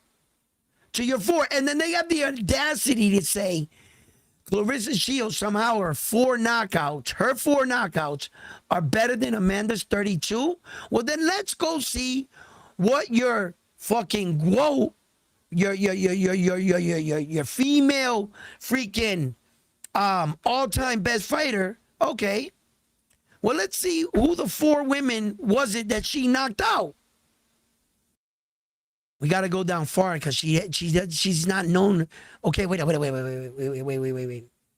Okay, Kay Scott's was one, right? You got that one, which was right here. This girl is 7-1. Was she ever a world champion? No world champion. Okay. Cab driver. Okay. She's the Uber driver. She comes up and picks you up in the Uber. Okay. So we got Uber driver, another Uber driver. Jesus Christ. She just goes to decision and she's supposed to be this fucking. Who's this? Who's this? What? Let's see what she did. She was the German world champion, not a real world champion. So another one. I mean, this is the GOAT. This is the best female fighter in the world. Nope. Let's see here. She got 21 losses. She's been knocked out 6. Everybody and their mama knocked her out. Beat her. Come on, man. This has got to be a joke. What argument are we having? It has to be a hype job. It has to be a hype job because she doesn't have the credentials, the experience where she's knocking out these women. She fought for 11 vacant world titles. The last place where she got titles in, Clarissa Shields in the heavyweight division, where she fought for all these belts, 3 of the belts were on the line. 3 of them were vacant. She came into the fight. They just threw the belts in the fight. She's just made up. She didn't earn it. She didn't fight women for these belts. She kept continuously fighting for vacated belts, whipping on these women cab drivers that were not on her league or her level. She is the best female up there, yeah. But when there's no one else up there quite like you, you're gonna do shit like this. They're basically handing her the belts. Just handing her the belts. You know, they do that for all women, I guess, because Amanda fought for her share of vacant titles too. And because it's easy to do. But she's really not this opposing female fighter that's fighting top competition. What? K-Stott, that's top competition? What? This is top competition? What? Look at. She's 42 years old going into the fight. She was 38 years old going into the fight. She was 7 years old going into the fight, and she was 42 years old going into the fight fighting Clarissa Shields.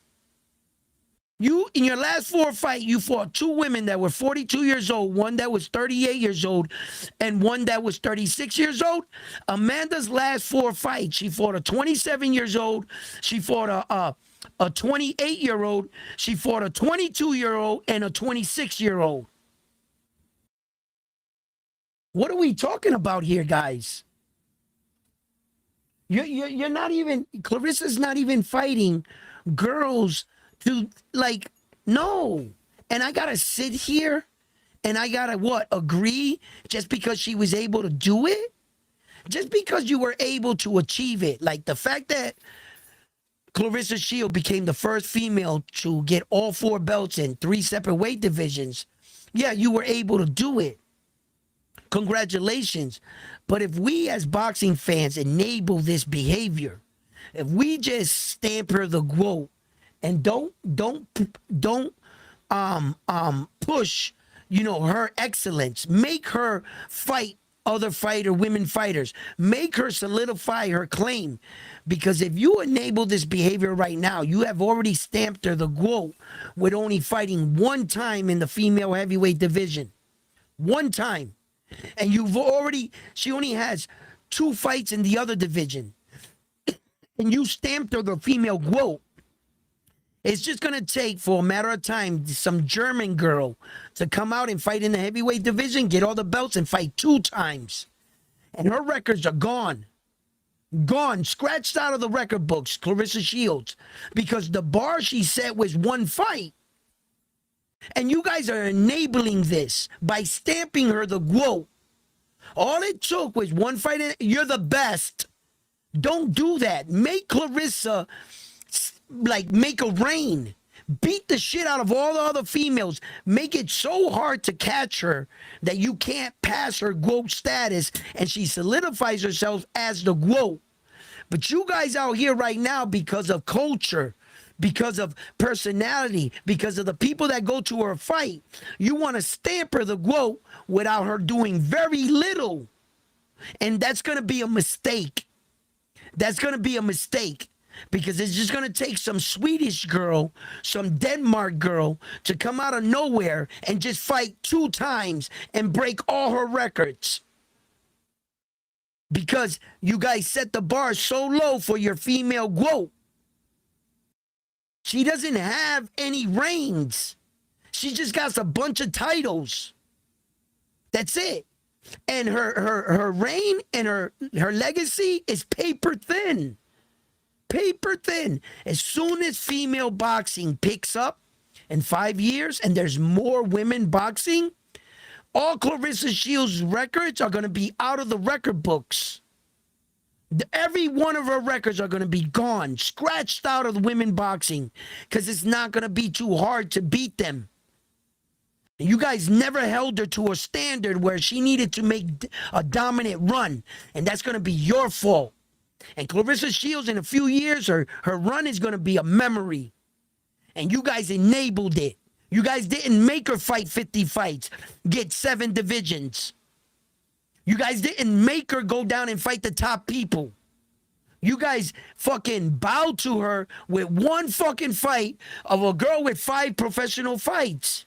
Do you guys even hear yourselves? You're enabling this shit. And somehow she's talked up as the GOAT. 4 knockouts. When a girl with 32 knockouts is being overlooked. Where are we going? Keep enabling this shit. Keep enabling it. Your girl's records are going to be gone, and she's going to have the fans to think about it. Them shits will not last the test of time. Not like Terrence 3 division all 4 belt. Now that, my friend, might last 100 years. The next man to come out and do some shit like that, that could be really hard. You understand? So, yeah, I don't know, man. Listen, Clarissa's done a lot of good things for female boxing. She's accomplished a lot. I can't take away her accomplishments, and she stands in a real unique place because, according right now, she was the first female to do it.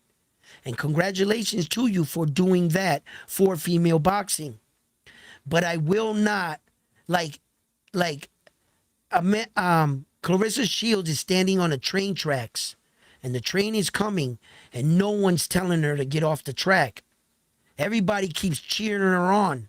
And round 1's like, yo, Clarissa, man, the train is, move. And I'm just trying to tell you guys, she needs to, go on a better run. She's got to do better shit so that the next female that comes, the bar is set that much higher. The bar shouldn't be set 1 fucking fight, 2 fights in your other division. Look, guys, I'm not talking shit. Listen to me. Look, watch this. Check this out. Who's this right here? Who are we on? Is this Clarissa Shields? Okay. You go to her Wikipedia, right? You pop on, boom, you're in here, right? You go down to Clarissa Shields' reign, right? She has 14 opponents and knocked out 2 in world title fights. She fought 14 in them. Has a record of 8-1 against current or former or current world titleists, secondary belts excluded. These are the females that Clarissa Shields beat for world title fights and the 8 women she fought. Okay. Now, when you look at her reign, Let's go down to her reign. Right here, world titles. These are all the belts that she actually won. Right here.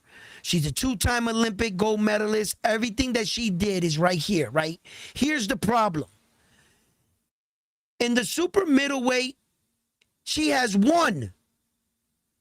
One. Look at the number, one.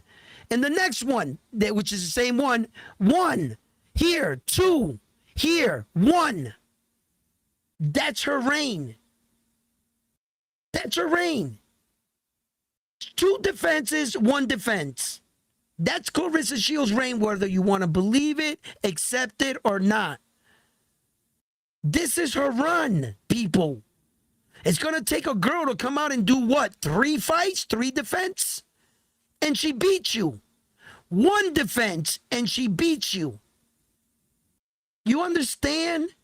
You might have a lot of belts and shit, 2 gold medals and everything, but your runs, your reign is not this. Your what you did, sister, man. I'm just afraid that everything you accomplish is going to be taken out the record books fairly easy.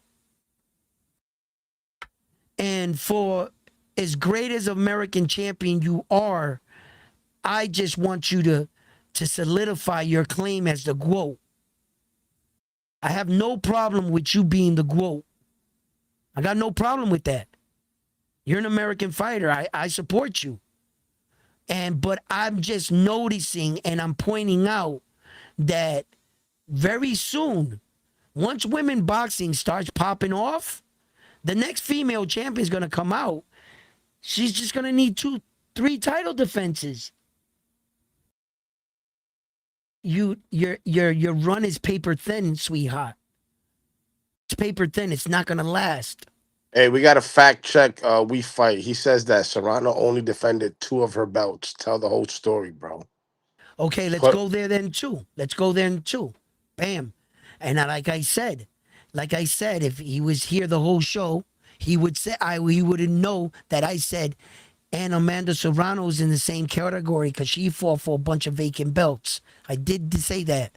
Don't overlook everything and just point out things you want to talk about. Acknowledge that I did mention that about Amanda Serrano. So, and then like of course, we won't do no sucker shit. We will go to Amanda Serrano as in her record, because he asked for it, and that's exactly what we will do. So we will scroll all the way down, and we will go to Amanda Serrano. There she is, and we will go right to her, and then we will pull her boxing record. We'll go waste Wikipedia. We won't waste no time, and we'll get right to it. Let's go right down to where it says Amanda Serrano and her run. Okay.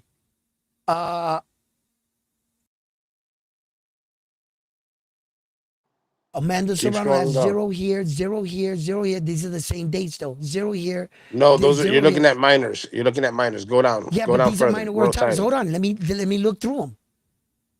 Let me look through them. I'm just looking at all her accolades. She has a lot, dude.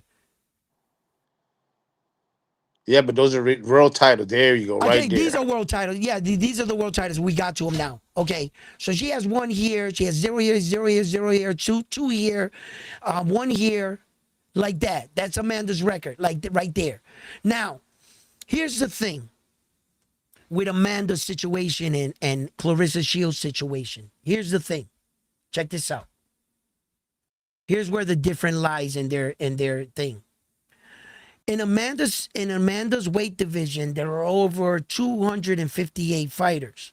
In order the girl to get to the title fights, she would have to have fought a significant amount of fights. Then on top of that, she would have to defend the belts 2 times against the best of the best competition that the division has to offer. In Clarissa Shields' situation, there's only 7 women ranked there. That means she was given the belts. She doesn't even have any girls right now she can fight in the heavyweight division because there's so few girls. So the opportunity for the girls at the higher weight is going to come much faster. The girl can actually fight 1 fight and get a title fight, and then in her 3rd professional fight, tie or beat Clarissa's thing. And in Amanda's case, the girl would have to have at least 10 fights to get in position to do that. By the time she reaches Amanda, she would have to have like 14 fights to get to be in position to beat the two that Amanda has. To do it in a Clarissa's, there's only, you would need like 4 fights, 3 fights to get in position to pass her records because the competition is not enough. So you're going to get there much faster. In Amanda's division, you're going to have to do some shit. You're going to have to fight some women to get there to be able to break it. That's the difference. You understand? So Amanda's two, it'll be a lot harder to get to her two than it would be to get to Clarissa's. Literally in your fourth fight, you're already at Clarissa's records. That's what I'm talking about. Hey, shout out to Angel Valenzuela in the building and Christopher in the building. Angel says, how is Serrano fighting a 27-year-old that got knocked out cold twice and lost 4 times already? Okay. Christopher said, what's up, Uh, round one, all front right, line? stop You right think there. Gabriel... How is she fighting a 27-year-old that got knocked out twice, right? How is Clarissa Shields fighting a 42-year-old with 5 fights and 0% knockout ratio? So you can guarantee she ain't knocking out nobody. At least Amanda's opponent had a 50% knockout ratio. Come again? You almost said something. Almost. Go ahead, frontline. Chris said, what's up, round one, front line? You think Gabriela Fundora has a better chance of growing women boxing because of her style? Yes. Yes. And I think that she's one of the women boxing that has the potential to you see, because you gotta remember women boxing is backwards from men. You can't view them the same. Meaning, when Gabriela Fundora announces that she's going down in weight, in boxing, in women's boxing, going down in weight is more dangerous, not going up in weight. The best fighters are down. And men's boxing is better to go up in weight. So when you view female boxing, don't view it like men boxing. That's a bad habit that sometimes fans have because they think that the heavier the women are, the better they are. It's backwards. It's really backwards. The best of the women boxing are in the lower weight. Women are petite. They're small in stature. The best female boxers fight at the lower weight division. When Gabriella's doing this and getting all 4 belts and moving down, she's literally going further into shark infested water. She's going to fight better competition like that. So, as you can see, you go up to the heavyweight, 7 women there, like female boxing is backwards. You know, so you can't view it like that in that sense. And I think that Gabriella is a great player in female boxing. I think she's on her way to being the GOAT. She's on her way. She's probably gonna break all Amanda's records. She's probably gonna break all Clarissa Shields' records. That's the girl right there that's gonna do some really big things because she has a lot of opportunity. And Alicia Bumgarner is stuck in a weird weight. I don't know, man, if she goes up, if she's successful. I'm not sure. You know, I think she might be maxed out. I don't know. I don't know. These women are, you know, the competition is not, you know, how many Clarissa Shields are there in boxing? How many Alicia Bumgarners are there actually in boxing? Hey, Ed, I'm about How, to get out of here. I'm going to go eat. yeah. All right, brother. I'm about to get out of here Uh, too. I got to eat too. So, all like, right. you know, the All right, y'all. competition is never Smash always that like, fair. subscribe. I'll catch you on the next one. Absolutely. Thank you for stopping by, Frontline. Yo, it's been a pleasure, man. And great to hear your voice and have you back as well. Let me not forget that. You know, thank you for coming in and reading the chat for me. And that's awesome, man. You know what I'm saying? That's the Round One Sports Talk family right there. You know, that's my co-host, Frontline. I don't always agree with his crazy little takes, but I don't want a yes man up here. I want someone with a difference of opinion. And you might think that why doesn't his co-host agree with it? Nah, let him talk his talk. Let him pick his fights. And you'll soon know that Frontline It's Puerto Rican all day, hands down, twice on Sunday. If you're a Puerto Rican fighter, he got you in a fight, win, lose, or draw. And I'm more diverse. I pick the fights what I think. I don't care about any of that other stuff. But I do love my country and I do love my flag. But I respect boxing. I respect boxing. So fight fans, listen, I thank you for tuning in here, man. Yo, do me a favor, hit that like button for me. It puts me back in the good graces of the algorithm.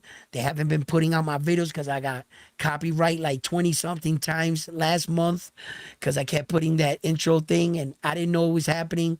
So YouTube sent me a letterhead and that's why they haven't been putting it out. But if they see that the likes keep coming in the video, they'll keep pushing my videos out. So please like, share, subscribe, comment. I'm gonna need you guys to comment on these videos because the comments count. And they see that the channel is getting interaction. So I need to get back in the good graces of the algorithm. YouTube probably hates me right now because I be putting up that intro with Denzel Washington, I guess. And they're like, no, you can't do that. And whatever, dude. You know, I'm just having fun. I didn't think I was hurting anybody. But please, thank you for tuning in. And, you know, we had a special guest, the champ himself of round one, the Notre Dame's world title, graced us with his presence. All right, Floodlight. Hey, listen, that's the value of being the Notre Dame's world champion. We got to honor you, okay? He won the belt. He's the champion around here. He can call the fights better than any of us for now. For now, I'm coming for the belt, bro. You're going down. But anyway, fight fans, thank you for tuning in. Join us here at Round One Sports Talk where we have a great time. We watch these fights. We put the Notre Dame's world title up, and we see if you can be the one that calls the fighter correct. You got to call the fight in the exact round. You can't say 4, 5, or 6 or something. No, you have to call the exact round and the fighter to win the Notre Dame's world title. So, fight fans, thank you for tuning in. Have a blessed day. And like always, I'm on to the next one after this one here at Round One Sports Talk. You guys have been amazing. Thank you.